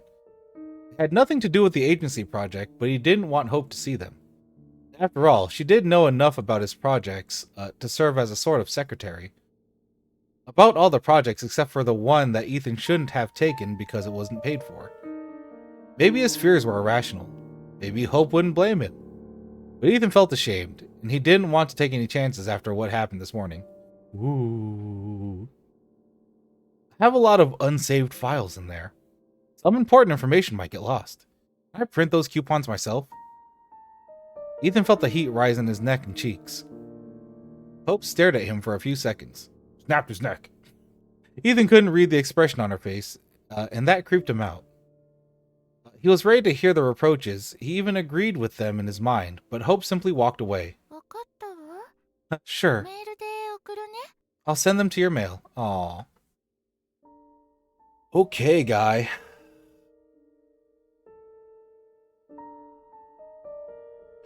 They spent most of the way to the store in tense silence. A few times Ethan asked something to make sure Hope was still talking to him. Hope was, though the answers were dry and she never even attempted to make a joke. It's not that bad, Ethan told him. That's pretty bad, guy. Dude, that's pretty bad. I'll tell you, that's pretty bad. It's not that bad at all. If you repeat it again and again, you can buy a little time, and in the end, the anxiety will prevail. True. It always does. Ethan's mind quickly figured out the owner was trying to trick it and spat out the chewing gum. At the moment, Ethan got caught in an avalanche of thoughts he didn't want to deal with and couldn't in his current state. Something had to be done, to be said, but what? Maybe he should actually do something after all. Ethan imagined touching Hope's fingers, and he immediately saw her pulling the hand back, her eyes glistening. How she opens her mouth to ask questions Ethan had no answer to. Woo-hoo! They'd have to talk one way or another. Ethan didn't know where to start without burying himself even deeper. He'd been thinking about it the whole way, but never came up with anything. Oof. This relationship is strained. The huge supermarket on the next block, a place they had long dubbed the store, was bustling with life despite the rather late hour. As soon as they entered the large glass doors, the tension began to come off on its own. Grocery time with Hope. The carts were scarce, but Ethan got them one in exchange for a coupon. Okay. Hope gave him a thumbs up with not bad at all expression on her face. Hope enthusiastically presented a huge, colorful, utterly ludicrous mug, and Ethan immediately agreed they had to buy it. They tried to find a pair for the mug, but the brooding supermarket employees said it was the last one. They were a little disappointed, but, well, at least that was something. Looking for the mug was the thing that finally did the trick. Now they huddled together looking for their favorite treats and arguing about which breakfast cereals are best. That's how it is until they reach the meat department. I'll go pick out something before it's all cleared. Hope nodded absently. She was stuck at one of the big fridges in the middle of the hall. いいわよ。ここで待ってるね。 Okay, I'll be waiting for you here. The meat shelves were half empty, as usual at this hour. Ethan was hoping to find a steak or some minced meat. However, he soon forgot about both. Oh shit. Is it the cat? There was a girl standing by one of the shelves. Ethan couldn't see her face, only her pale back under a white dress with thin straps, and also her disheveled dark hair. Uh-oh. Ethan's cheek was stung with cold, as if his face was lying on the shelf in one of those refrigerated display cases.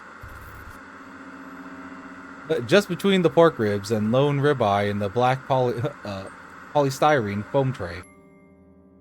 Is that her? Ethan took a few uncertain steps forward. Then he backed away, almost knocking over a nice old lady. He couldn't even muster an apology. Grabbed the first thing that came to hand, and turned around to the nearest row of shelves. He tried not to run. Because it would have looked too stupid, Ethan explained to himself as they reached the end of the row and peered around the corner. The girl was still picking out meat. Isn't what you're doing now stupid too? For sure it is, Ethan agreed with himself.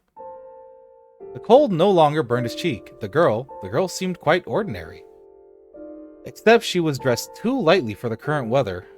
But that was still not considered a crime in any of the states.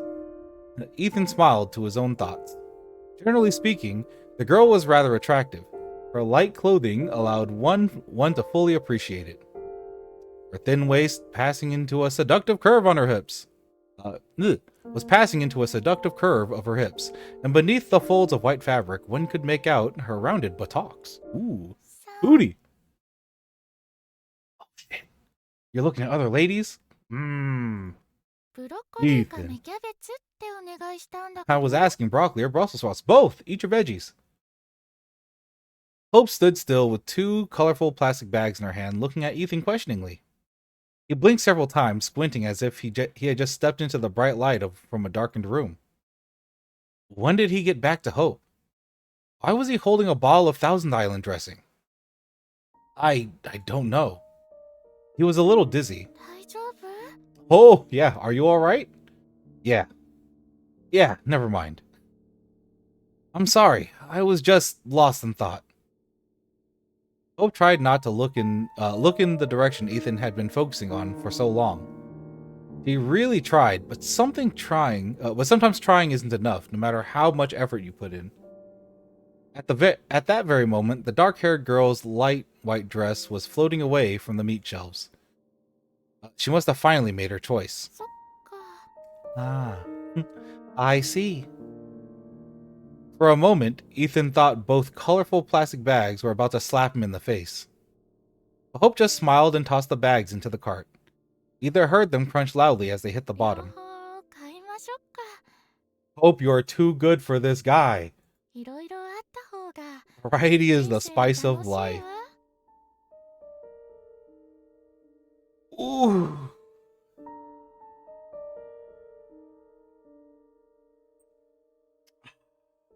Ooh, Ethan. Ooh, baby boy, Ethan. Oh boy. Variety is the spice of life, as they say. They haven't bought any. They haven't bought any zucchini. That night, he had another dream about the White Room. Oh, the murder. The murder room. The walls were still trembling softly in the cold light. Everything in the room, including the air, was oozing tension. anguishing in anticipation of what was about to happen. And something was really about to happen, no doubt about it. Ethan suddenly realized he was looking at the room from an odd angle. He seemed to be standing on something, but he couldn't feel anything under his feet, no support. He tried to look down, but only saw the shimmering air. He had no legs, nothing above the missing legs. As if he was not there. Or rather, he was. The shimmering air, the chipped ceiling, the walls that were still trembling. He was the red sofa standing a little way from the center, and a couple of unremarkable white doors on the opposite side of the room that were not there the last time. And that should not have been there. Nothing can be done about it now. The doors have appeared, and there's nothing that can be done about it now.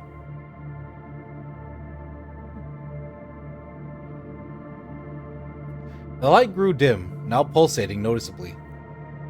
It was still emanating from the room in its entirety, reflecting from the white walls, but most of all, from the twin bra on the wall between the two doors that were not supposed to be. For some reason, Ethan tried catching a rhythm of the light with his breath, yet he couldn't. Ooh.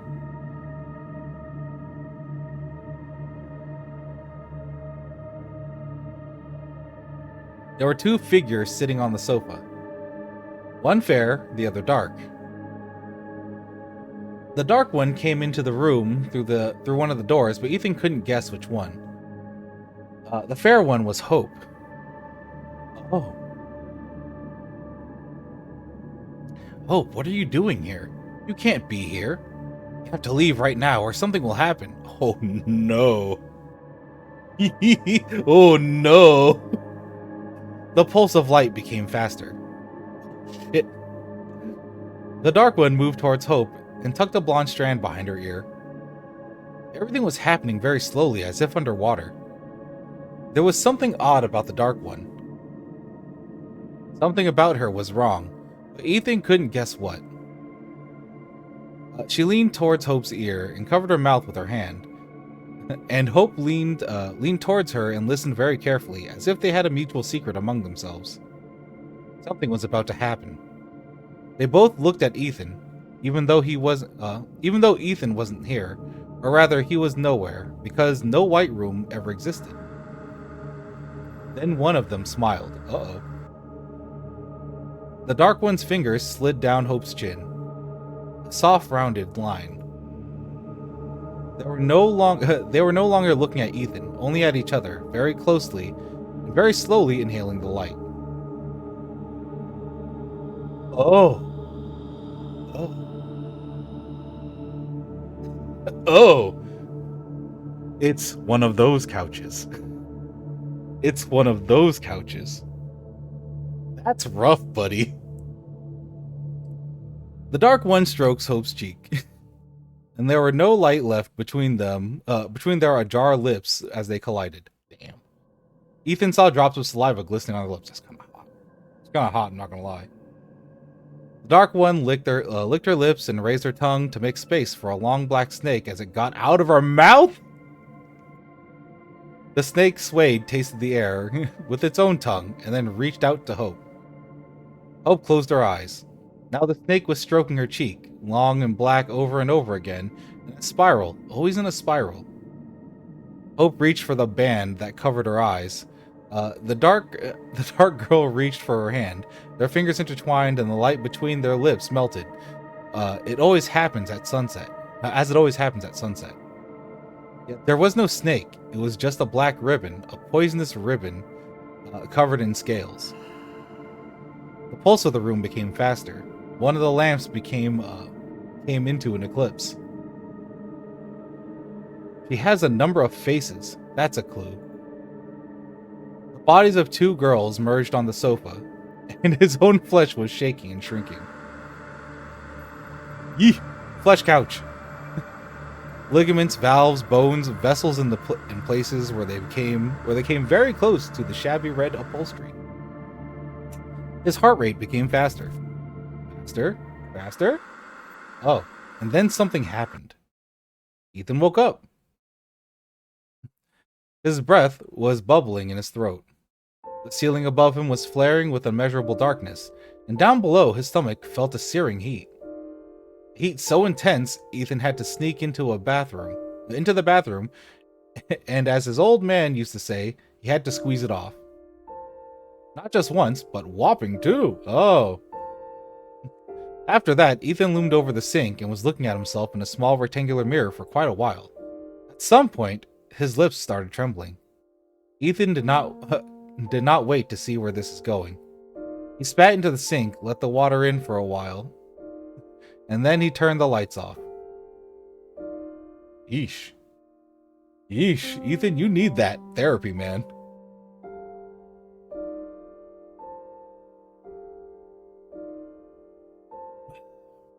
Ethan didn't want morning to come.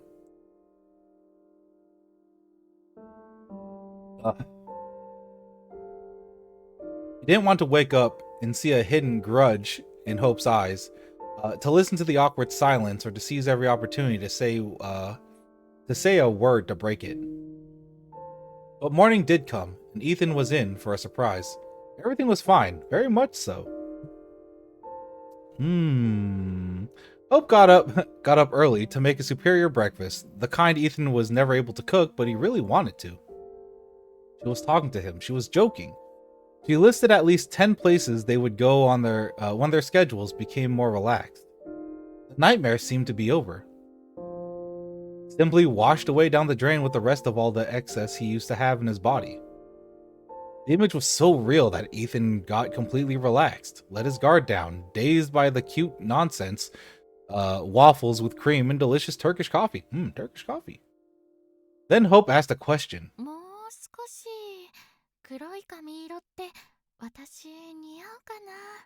Do you think a darker hair color would suit me? Oh shit. The coffee suddenly turned solid and stuck in his throat. Ethan felt as if it wasn't coffee at all, but finely ground glass. He coughed. What? Hope put her elbows on the table and sipped from her cup as if nothing had happened. I was thinking about becoming a brunette. What do you say, huh? I don't know. I'm fine with everything as it is. As long as you like it, I guess. Tiny pieces of glass were scratching him from the inside. Ethan tried to clear his throat, but it didn't get much better. But why were you thinking about it? Ethan struggled to speak. He felt as if he was falling into a pit. The air was whistling in his ears. Oof. Well, one has to change from time to time. Yeah, one does have to change from time to time. Variety is good, isn't that right? He took another sip. Besides, I find plenty of dark hair all over the apartment.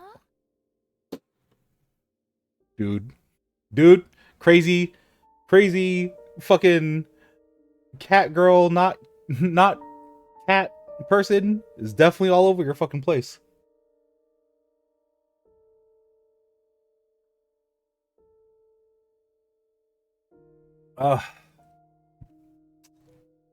This is gonna end poorly. Call it a hunch. This is gonna end very badly.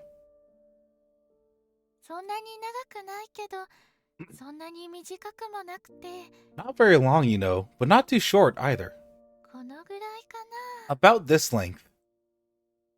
Even before Hope tapped her neck with the edge of her hand, Ethan knew where the hand would stop.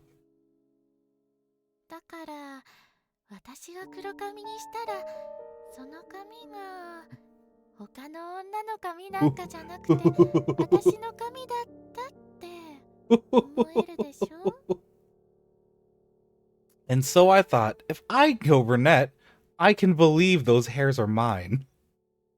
Damn, Hope. Damn, Hope. Hope's lips stretched, and the corners of her mouth turned up. But she wasn't smiling.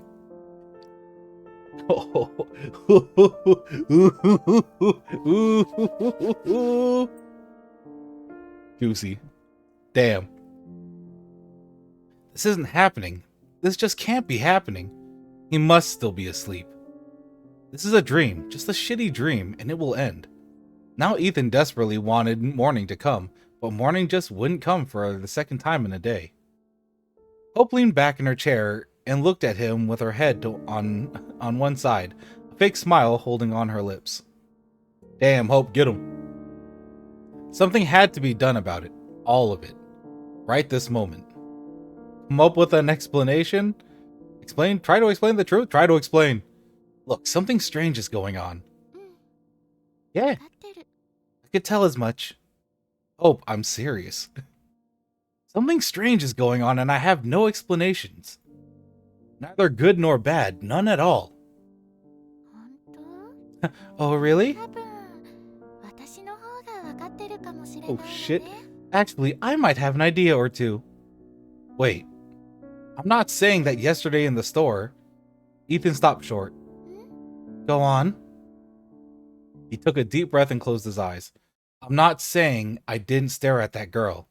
I did, and it's obvious. I was trying to... She reminds me of someone, and I was trying to figure out if I was mistaken. I know what it looks like, and it's my fault. Ethan decided to admit the part where the well-rounded buttocks under the flow of light, the light-flowing fabric. Not because he wanted to look better, but because he knew it would hurt Hope. And she really did want to hurt her. You shouldn't mention that detail anyways. Please forgive me if you can. I did a shitty thing, but I'm really sorry. This is not the thing you should be explaining. He put his hand on the table so that their fingers touched a little. Hope didn't move away. Next time we go shopping, you can stare at everyone you like. I'll try my best not to cry. Can't promise anything, though. We're trying. Ethan, we're trying. Hope winced, but Ethan knew she wasn't hiding a smile. She was hiding a smile. Alright then. But keep in mind, I'll pick the hottest one. You know what? Fair, Hope. I don't stand a chance, do I? She smiled wider and ruffled his hair. Okay, this is very cute. I'm still wondering, what the fuck is going on with the other dude with the cat still? Absolutely. And about the hairs. Hope's smile disappeared without a trace. I don't know where they came from. Seriously, there's something wrong here. Ethan, please, I don't want to. No, listen, please. I really think that some intruder is getting inside our apartment somehow. You believe me? Hope looked at him for a while. Then she shivered. Damn you, Ethan. Yes. Aw. I do believe you. I don't understand how this happens or what they want. I think it's time to call the police. And go to a mental hospital. And let them sort it out. It's their job after all. Maybe you should actually call Laura first. I think it's the time. Yes, I'll do that as well. Thank God, Ethan. Hope pressed his hand. Let's promise we won't go, let's promise each other we won't go crazy, okay? I also see things. All sorts of things. I mean, sometimes you find hairs. Just some damn hairs. And you start questioning everything.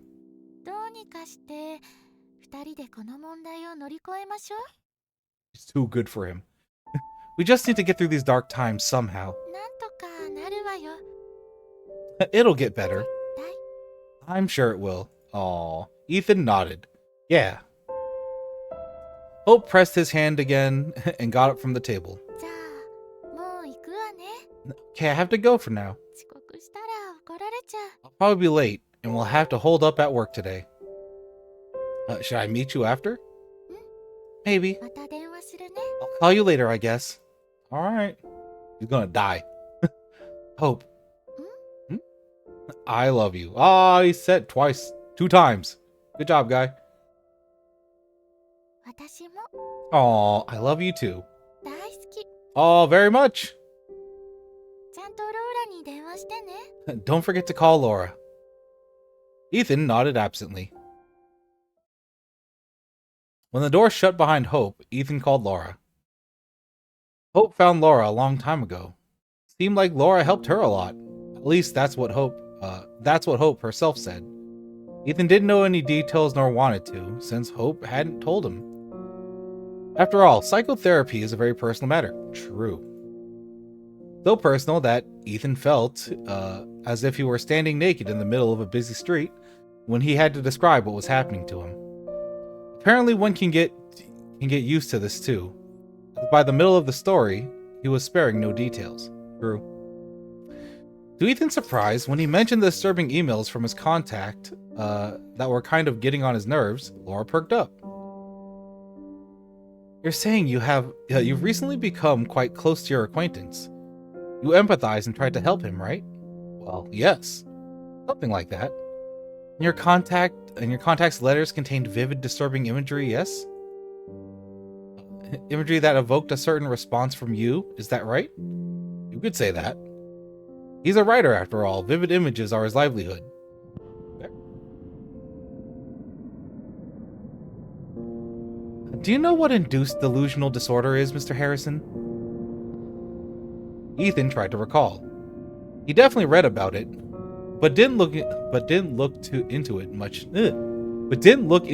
detail. There we go. Ugh. Is that the thing that explains mass insanity? Like that dancing plague of 1518 in Strasbourg? That's a crazy incident. If people don't know about that, go look that up. That's right. This disorder is called folie à deux, or madness for two. Sounds romantic, doesn't it? No. Laura giggled. Ethan thought she herself was not all too sane. Of course she wasn't. She has to deal with guys like me all the time. Just heads up now, you're still playing on Elden Ring? I shouldn't be. It 100% shouldn't be. It should be on games and... Hold on. While we go check this real quick.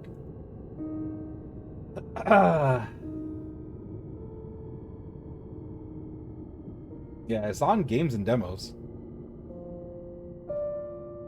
Like looking at it and refreshing it a couple times. It definitely says games and demos.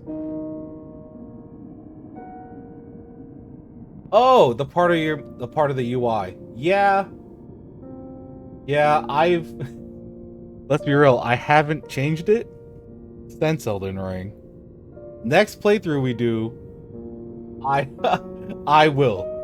Next playthrough we do, I will. For now, it's too late. It's too late. I keep forgetting. I mean, clearly, yeah. She has to deal with guys like me all the time. But Laura had already returned to her usual tone, calm and measured. This condition causes perfectly healthy people to experience various, let's say, negative effects. It works like this. We have a source of delirium, and those who perceive it, one or more people. As you correctly noted, sometimes this disorder can take on a truly massive scale. There is usually an emotional connection between the victims of this condition. Your wife is also at risk, unfortunately. Laura paused. I can't make a diagnosis in such a format, Mr. Harrison. However, I think you need to limit contact with your acquaintance, at least for the time being. He might be the source of the unpleasant state you are experiencing. Would you like to make an appointment for a consultation? Bro, take that fucking appointment, please. Ethan politely declined. Ethan, you motherfucker! Laura listened to the rest of what he had to say. She asked what pills Ethan were taking. Ethan wasn't taking any except aspirin, because he had lots of headaches lately. She advised him to reduce workload, follow the daily routine, and take light sedatives if necessary. Something herbal, maybe. Without meeting in person, there wasn't much Laura could offer, and Ethan had no energy, time, or money to start the full-on therapy, as Hope called it. Yeesh. Ethan thanked Laura with all his heart, finished the call, stretched, and took a deep breath that made his ribs ache. Then he smiled. Though no full-on therapy was involved, this conversation still made Ethan feel much better. The reality made sense again, and nothing out of ordinary was happening. Nothing he couldn't handle. He stretched again and was about to go for another cup of coffee when his breath, the steady, deep breath of a man who is in control, caught in his throat. Ethan felt the small hairs of his neck standing up. Someone was looking at the back of his head. Ethan turned around slowly. "I'm calling the police." Ethan spoke each word loud and clear. It was a decent plan. An actually decent one, and it certainly wasn't funny in any way. And yet the girl sitting on the windowsill was silently laughing, covering white teeth with her hand. "The girl from the supermarket. The girl from the dream. She's gonna eat you alive, bitch." She was still wearing a light white dress, even though in the morning the temperature dropped to 53 degrees Fahrenheit, and it was going to rain. One of the straps fell down to the side, but the girl was in no hurry to put it back. She swung her crossed legs a little, looked at Ethan from under her brow, with the smile of a child who had hilarious mischief in mind. "Say something funny?" The girl quickly raised her eyes and shrugged slightly, still holding back the smile. Just as before, she did not make a sound. Ethan even assumed she could be mute, but decided to make one last attempt. "Just one question," and then he calls the cops. "How did you get in here?" The girl put her lean finger with a neat black nail to her lips, while the finger on her other hand shaped a figure of a man. She pointed at the figure with her eyes. Ethan felt sick of the farce that was happening. He thought he should call the cops immediately. The hand clutching the phone continued to hang limply. The finger man looked around and started walking along the window slope with his finger legs. 1, 2, 3. Then something else happened. Ethan failed to understand what it was. The next moment, the finger man was walking on the sill. The girl was making it with her other hand. What? Then she smiled widely and put both palms on her chest. She looked absolutely happy. "I was invited, bitch. Bitch." Suddenly, she cast a gloomy look at Ethan. Her black eyes have a cold glimmer.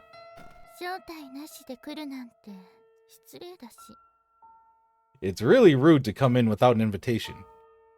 A moment later, the girl reached for something behind her back and quickly pulled it up to her lip and took a sip. Ethan's throat became tight with blood that abruptly rushed to his head. "Where? How did you get this?" The girl traced Ethan's gesture with a genuinely surprised look. The next moment, she parted her fingers.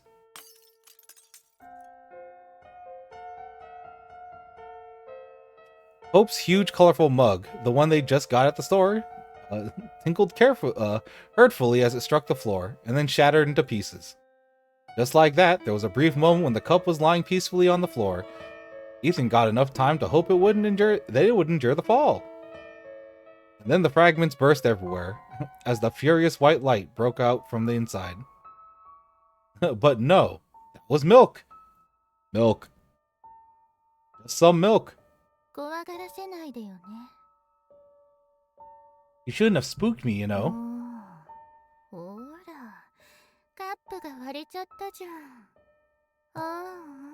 Now look what you've done. The poor cup is so broken. So many eeny meeny tiny pieces.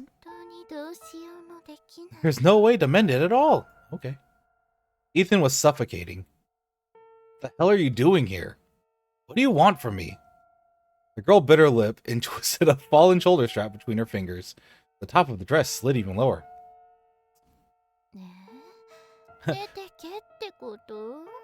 Do you want me to leave? Uh-oh. I may run into Hope. Oh my god. Right at the door, Ethan. She forgot her pass and will be here any minute. What will the poor girl think? Damn. Damn. The girl looked over her shoulder, and her face instantly lit up. Oh, プだ。 It's も her. う戻ってきたんだ。 Here she is. すごくいいタイミング。 Oh, evil lady. Uh-oh, evil seductive lady.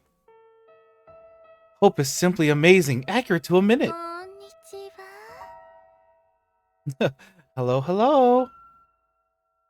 The girl turned over on her stomach, slid on the seal, waved vigorously to someone invisible. Her dress completely slid down. That bitch! Ethan would bet her tits are flashing right through the window. Drag away from the window. Don't come any closer. I'm not getting any closer to that bitch. Ethan couldn't see it, but he felt that Hope was standing down there. She was looking at the window, of course, although she couldn't see much anymore. A blurry veil covered her eyes. Ah, cat trying to ruin people's lives. The girl slowly turned around and stared at him with her eyes wide open without blinking. Her shoulders shook as if she was going to cry. But she was laughing. At first, there was a couple of stifled laughs. It became a laughter of someone who'd heard a great joke, and gradually turned into a wild barking screams. He had to stop it, right now. You'll push that bitch out the window. Ethan wanted to rush the window, but just took one step and froze in place. The girl must be out of her mind. He's stoned, she's stoned! Oh boy, Ethan. You might have a syringe. Not a syringe! Okay, she might have a syringe, and he doesn't want any more problems. He only wants this thing removed from his windowsill, welded in a steel box, and dumped somewhere in the middle of the Atlantic. He still had his phone in his hand. Oh shit. 911, what's your address for your emergency? The bitch shrank, hunched, and kept cackling like a pack of coyotes yelping on a moonlit night. She was writhing with laughter, the pale rags of dry, flabby skin that were shaking in the rhythm of her movements. Her dress looks like a death shroud. He suddenly thought she was much older than he thought at first. What is going on? Ethan looked at her for the last time, a mixture of hate and disgust in his eyes, and turned away, running his fingers through his hair. There's a stranger in my apartment. A woman, most likely on drugs or just insane. Can you see her right now? Ethan could only see the wall in front of him, but he heard a deafening howl. It was echoing through his skull, beating on his temporal bones like a desperate bird. That's a good description. Ethan clenched his teeth. Yes. Does she have a weapon? Maybe. She threatened me. Can you leave the apartment? No. The scum can escape, and I don't want her to get. Ethan hesitated. I can't hear you, sir. What is happening? Speak up, I can't hear you. What is happening? Uh-oh. The terrifying laughter kept echoing in Ethan's ears. Uh-oh. There was no one behind him.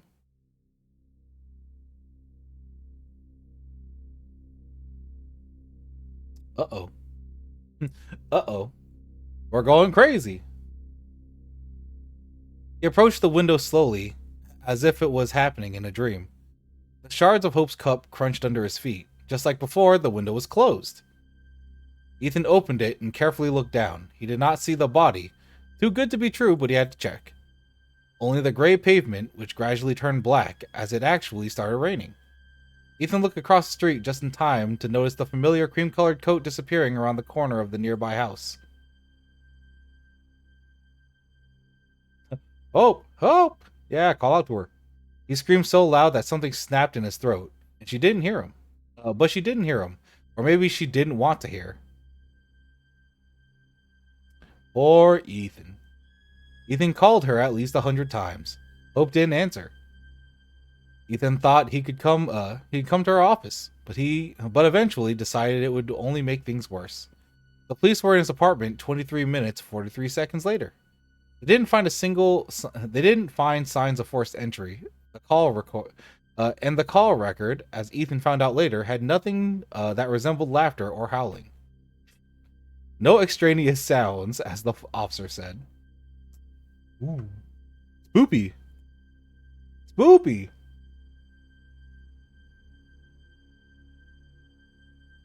Oh, but really, what the fuck's going on? What the fuck's going on?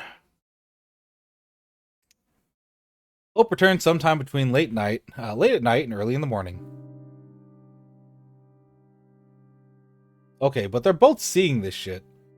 The skin on her cheekbones was taut and almost transparent, and there were deep shadows under her eyes as if she hadn't slept in a long time. She smelled of strong alcohol. Shit. Ethan went out of the dark room to her. He didn't sleep and didn't turn on the light either. Things that lurked in the dark, real or imagined, no longer frightened him. He even wished that something he had been dreading for the past month, he finally couldn't name the feeling he had, would come out of the greasy blackness of the shadows and snap his neck. But everything in his apartment was mockingly calm, except for Ethan himself. Hope. Hope stared at him in silence, swaying a little. Instead of pupils, she had dark holes. I've been thinking a lot about what I would say to you if you came back. What I can say. Hope's face shows no emotion. It seems she didn't even blink. Anyway, I realize that I can only tell the truth, no matter how crazy it sounds. If I try to cheat, it only gets worse, right? Ethan gave a short, nervous laugh. Anyway, Ethan had plenty of time to think about what he was going to say, but he still didn't know where to start. Some time ago, I don't remember exactly, I started seeing a girl. Who is she, Ethan? I don't know. Is it Sophie? Who? Yeah, who? Who? Sophie Wolf? You're a student from the online course? Oh god. Hope made a vague gesture with her hand. Movies from the late Victorian era. Ethan didn't know why he said that, but Hope obediently repeated in a flat voice. I remember you were really impressed with her. Oh. You always like smart girls. And this one was also beautiful.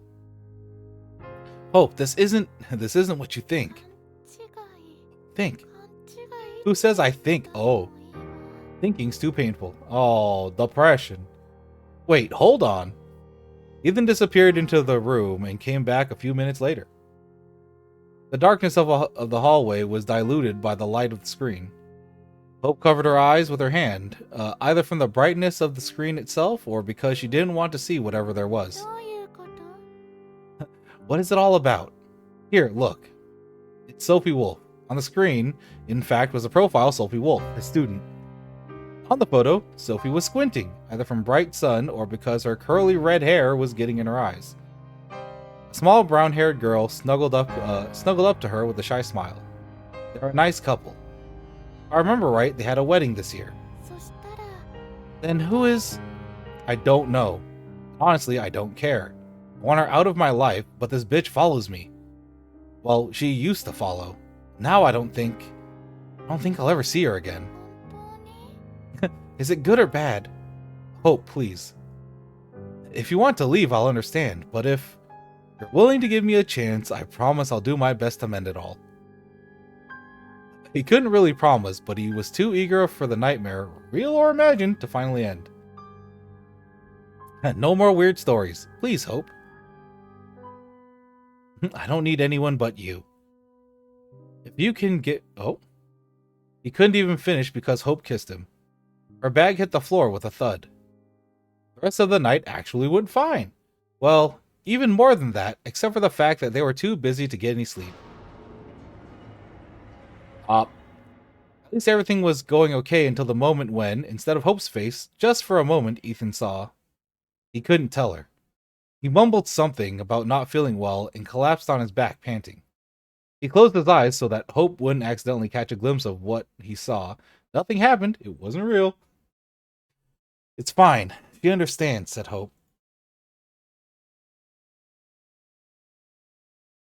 Something changed. Ethan sat in front of his laptop, staring at the monitor. The concave muzzles of a Persian cats stared back at him. It was all required of Ethan. All that was required of Ethan, he had to call the cattery.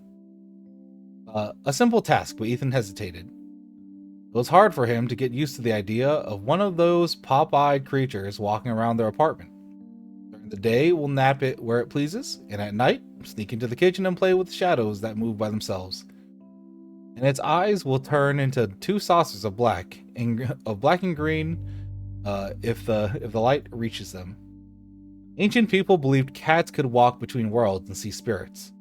Looking at Persians, Ethan hardly believed they could even breathe on their own. Also, what is this?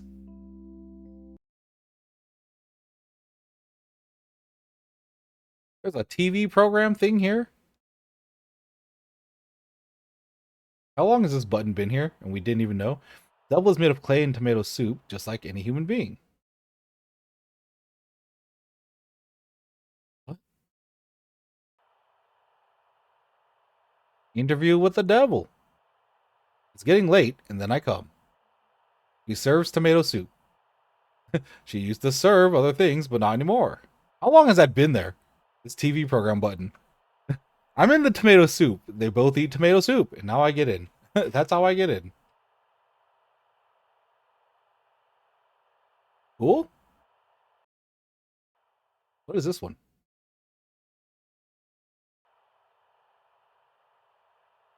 At some point, they had to remove her fingernail.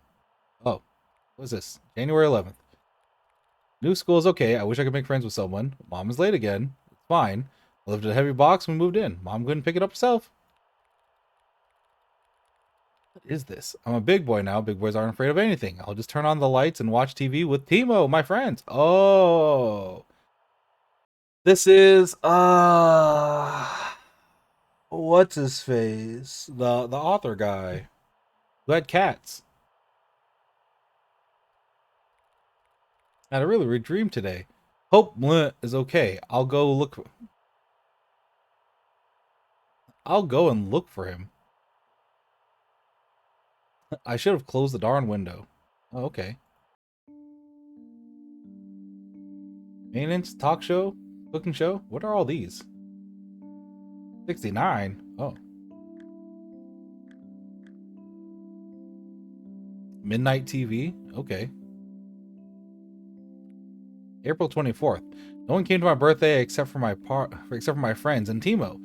Mom said I'll get real friends when I'm older. Our friends are real. Okay. In any case, he should call the cattery for Hope's sake.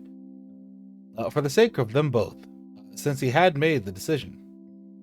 Ethan had already picked up the phone and was about to proceed with the plan when he heard the key turn at the entrance of the entrance. Something about that wound him up. It was barely 5 o'clock in the evening, which was in any way very early for Hope to be back. If everything was fine, that is. Ethan closed his laptop and went out into the hallway. Oh, it's this lady. It's this lady. It's this lady. For a long time, he couldn't say a single word. And when he could speak again, he only managed one question. What have you done? Hope's smile faded, and for the first time in the 4.5 or even 5 years they'd been a couple, Ethan was glad of it.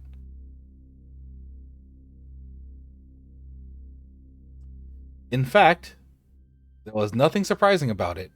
As the new haircut and the new hair color, Hope looked unbearably, insanely similar to the creature at the window. Hope's lips turned white, trembling. This didn't help, did it? Any of it? You can't love me even now, right? Oh no. Ma'am. What are you talking about?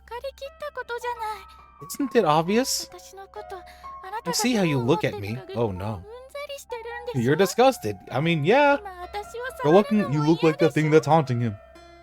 You try your best to touch me as little as possible. No matter what I do, no matter what I try, it doesn't help. Oh boy. Admit it, you never loved her. Oh. You didn't, right, Ethan? She was convenient, and that's about it. Watch you talking like third person. That's not great.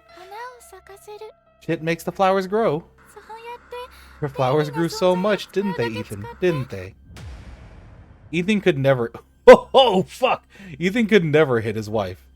More than that, he could never hit a woman. But what spoke to him was neither his wife nor a woman.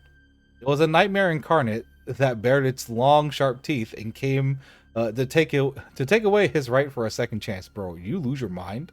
You fucking lost it? Or so Ethan thought at the time. The punch turned out somewhat pathetic. But you have to take into account that wife beating is not a fairground attraction. You hit your wife properly, a mark does not fly up to the highlighted sign, a good one. Woof. Oh no, Ethan. Although this was only indirectly related to the early Renaissance, Ethan had expertise in the matter since his old man's fist used to itch often. There was something like that he would know. However, if any sign could light up at that moment, it would say something like, "You're scum, Ethan." No! He kept repeating it, he kept repeating that even after Hope stormed out the door in tears. Dude, you are losing your fucking mind. You're losing your mind.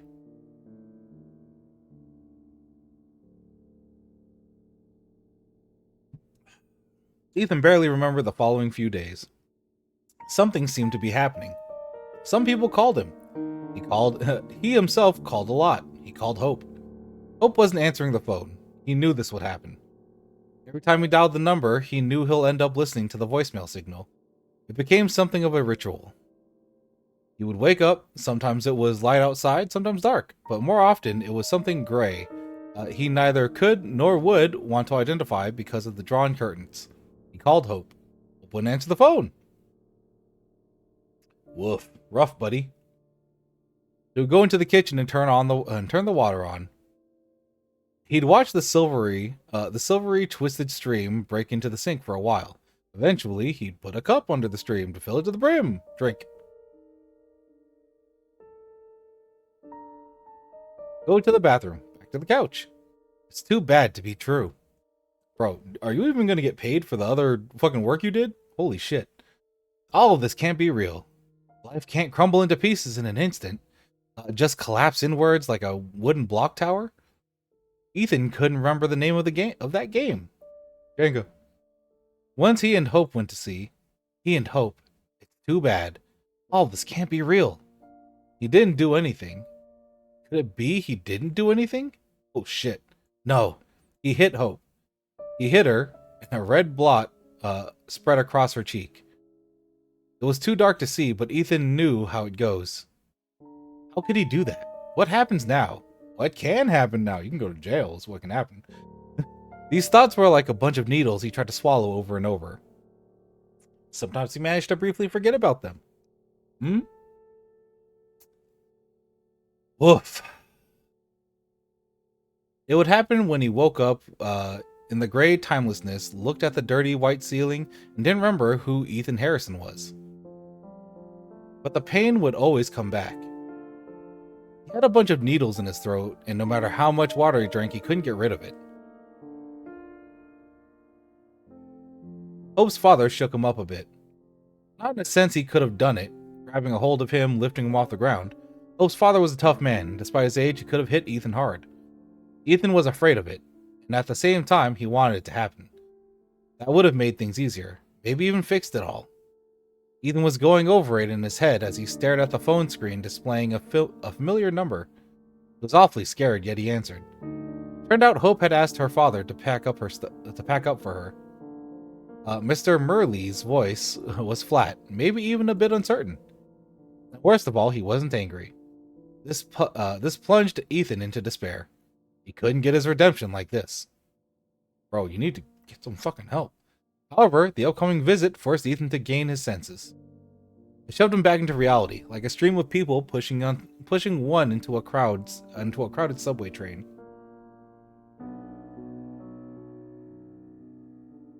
He tidied up the place a bit. He shaved. He figured out what to say. Several times he rehearsed his speech in front of the mirror. And just before Mr. Murley's arrived, Ethan left the keys with the neighbors. Simply put, he fled. Of course, he warned Mr. Murley's beforehand, with a message because he didn't have the heart to call. Ethan wanted Mr. Murley's to pick up what he had to and get out as soon as possible. Mr. Murley's wasn't going to help, that's for sure. He wasn't going to help, which meant he simply got between Ethan and his wife. Oh my god, this guy. Ethan was angry with Mr. Murley's, like he was the source of all the trouble. Anger was boiling up inside him, mixing the cheap coffee and turning into caustic acid. There was nothing rational about this feeling. Yeah, no, you're losing your fucking mind. Ethan had plenty of time to think about it, to weigh it, to examine it under a magnifying glass. Stop. Get help. Get help. This is a long, dark spiral you're going on. He was sitting in a small cafe on the corner of the street until the streets got dark. He would have stayed there even longer if a waiter hadn't come to his table to tell the place was closing. Ethan nodded absently and asked for a moment to use the bathroom. Again, there was nothing rational about being angry with Mr. Merlees. To be honest, it was pathetic. It's like hitting your wife and then running away not to face her father. Y'all, you're scum, Ethan. Worthless scum. Ethan turned off the tap and stared at his reflection in a large mirror. A few drops of water trembled on the tip of his nose and chin. Now that was a proper punch.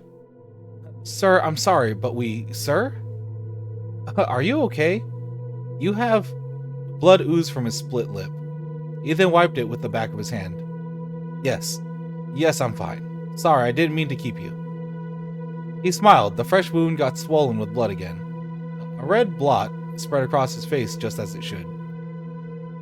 Ethan, you're losing your goddamn mind. Ethan didn't lie to the water. He really was fine. To the waiter, excuse me. Maybe not in the same manner as before, but the gears in his head were starting to move again. When he got home, Mr. Merlees had already left. Turned out that he didn't even take the keys from the neighbors. At first, Ethan assumed Mr. Merlees would cancel the visit, but as soon as he opened the door, his doubts disappeared. A strong, unfamiliar scent was filling the hallway. It could be Mr. Merlees' cologne, or maybe the smell of the apartment itself, with Hope's presence faded. Mr. Merlees must have taken his daughter's keys. Somehow, the possibility never crossed Ethan's mind before. He drew the air in through his nostrils and suddenly felt, as sharp and clear as in the dream he had days ago, something was going to happen. Ethan looked around the empty, dark room and reached for the phone. Was it to perform the ritual, or was he hoping something would go different this time? It's gonna be a fucking lady. Or it beeps. He's gonna fucking kill you, dude. Ethan thought it was safe to say something was already happening. He only had to figure out what and where. Yeah, that's not good. Something had changed in the picture. It's not that Hope's favorite blouse is missing from the closet. If you find the difference, you win. If you find the difference, you'll know where the gears are taking you.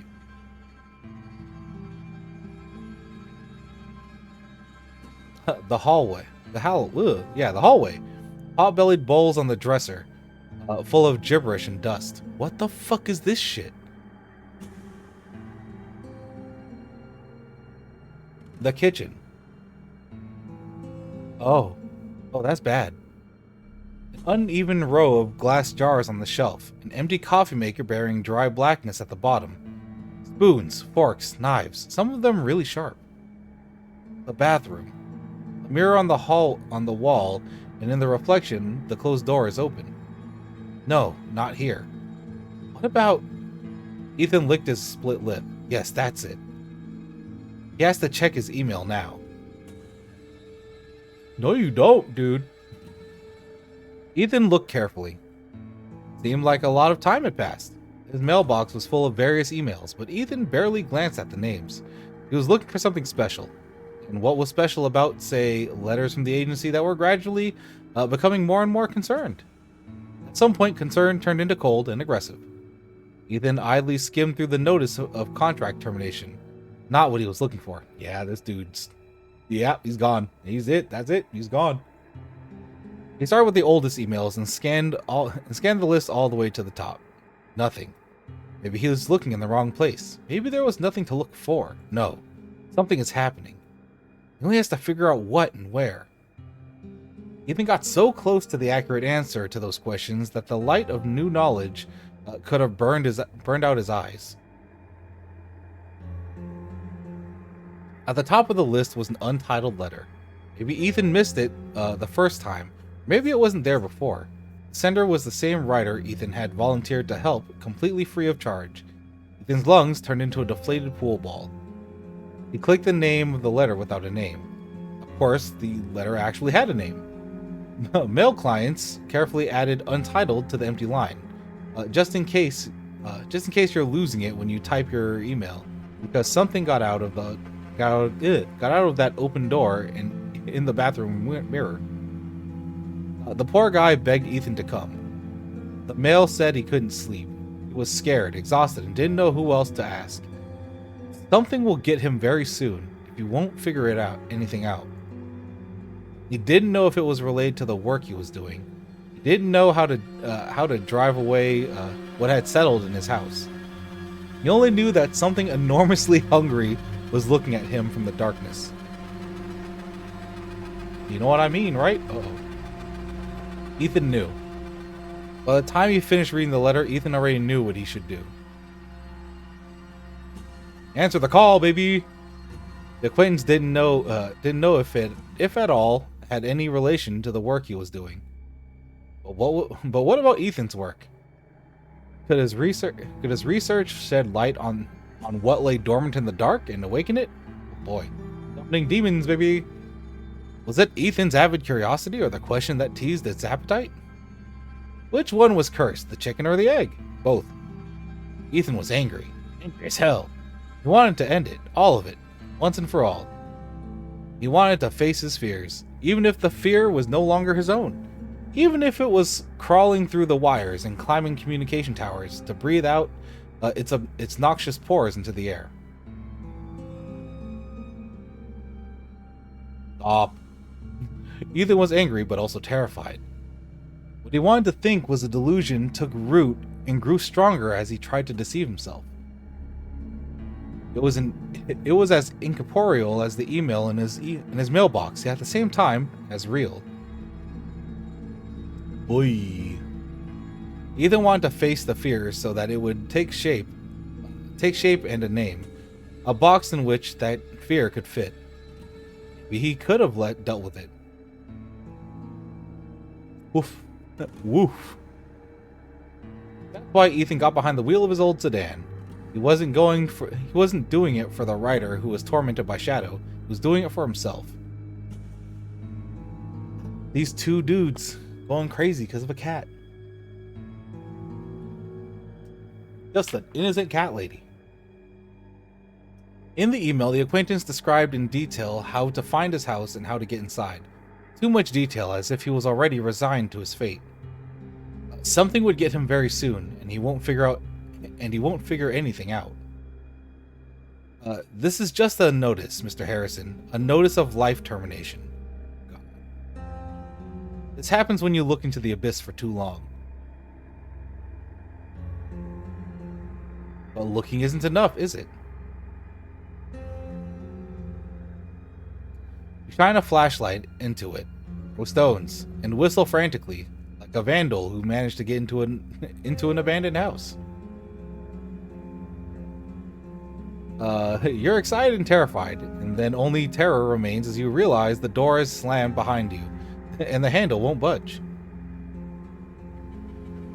You're gonna get into a car accident? This thought made Ethan speed up, and then, just abruptly, to hit the brakes. The wheels let out a short, hysterical shriek. The car swerved and stopped on the side of the road. The blood was pounding in his ears. Ethan's breath came in short gasps, his eyes searching blindly in the dark. After calming down a bit, Ethan pretended, was he trying to fool? The night road was empty, he was examining his navigator, but there was but one thought in his head. Oh? What is he doing? What the hell is he doing? It seemed like he asked it out loud. There was no one to answer. Too late to turn back. Turn the car around. Go back to the city, to the apartment. Lie down on the sofa. Sleep, sleep, sleep until the morning comes.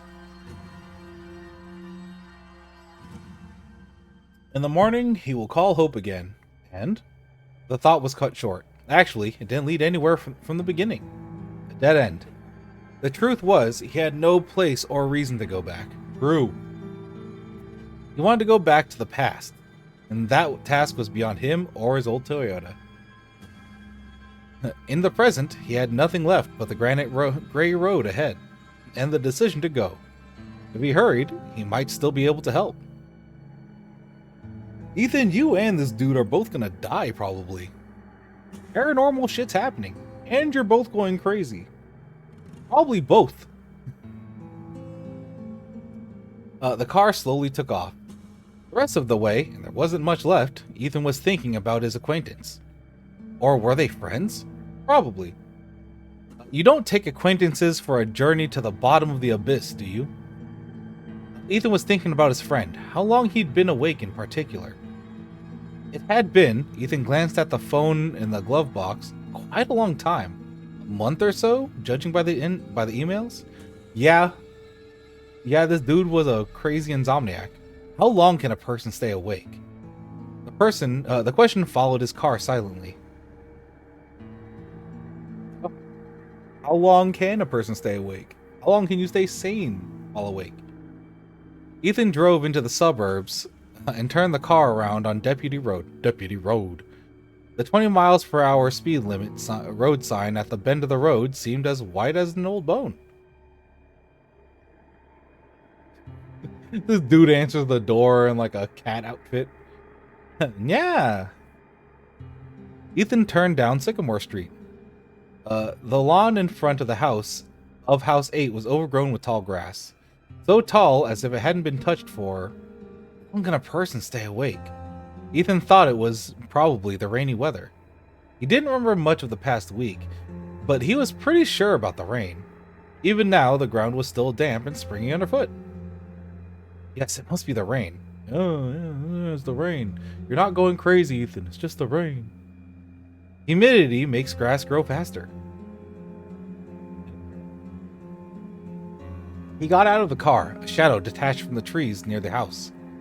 Ethan stiffened, then eased for a moment later. The figure quickly walked away along the narrow concrete path. Just a passerby. Ethan watched him go. Concrete beneath his boots gave way to gravel. Ethan walked past the sprawling hemlock covered with rosettes of small white flowers. The bush reached up to mid-thigh. All the windows were dim, no lights anywhere. The house stood a little way off, a dark, quiet, and still as the night itself. Almost like the house was slumbering along with the host.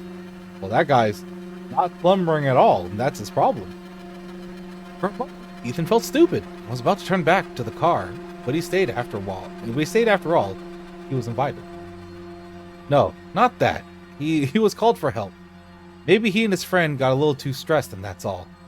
Induced delusional disorder in all its glory. Yeah, you should both get help. Maybe Ethan was desperate to be needed, so he jumped at the chance to be someone's savior. Perhaps his unfortunate friend had finally fallen asleep, and disturbing him was a bad decision overall. It would be very funny if it was. Well, Ethan was fine with that. He just wanted to make sure everything was okay. Ethan firmly knocked on the door. No one answered, neither the first time nor the third. No lights came on in any of the rooms, and there was no sound behind the door. One of the windows on the second floor was open. Oh, he's so dead. This guy's so dead. Ethan moved away from the porch and tried to take a better look. No movement. The house was asleep, and its sleep resembled torpor. Ethan himself came to think he might be dreaming. But if two people shared the same dream, is it any different from reality?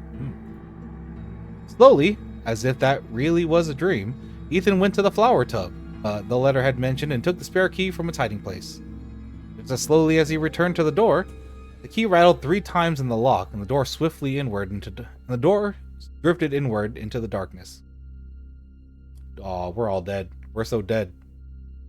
At the top of the stairs, leading to the second floor, there sat a cat. Ethan tried to call out to it. The cat didn't move, still watching him with bright round eyes. Ethan plunged into the darkness of the house. The darkness and the stench, which were almost one and the same here.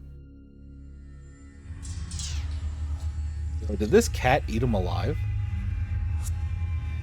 The smell, unbearably thick, dense, wrapped the house in a suffocating shroud. Ethan tried not to think where it was coming from. Instead, he thought of Selene, or rather, her dark counterpart, Hecate. The ancient Greeks believed that she appears in the form of a dog. But dogs were sacrificed to her, weren't they? Better turn the light on.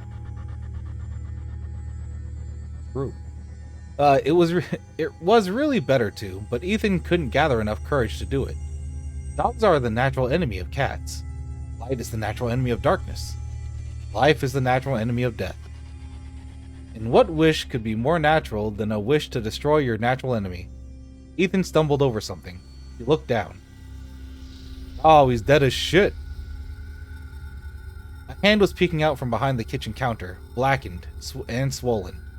Of course, Ethan would have seen more if he'd had a flashlight.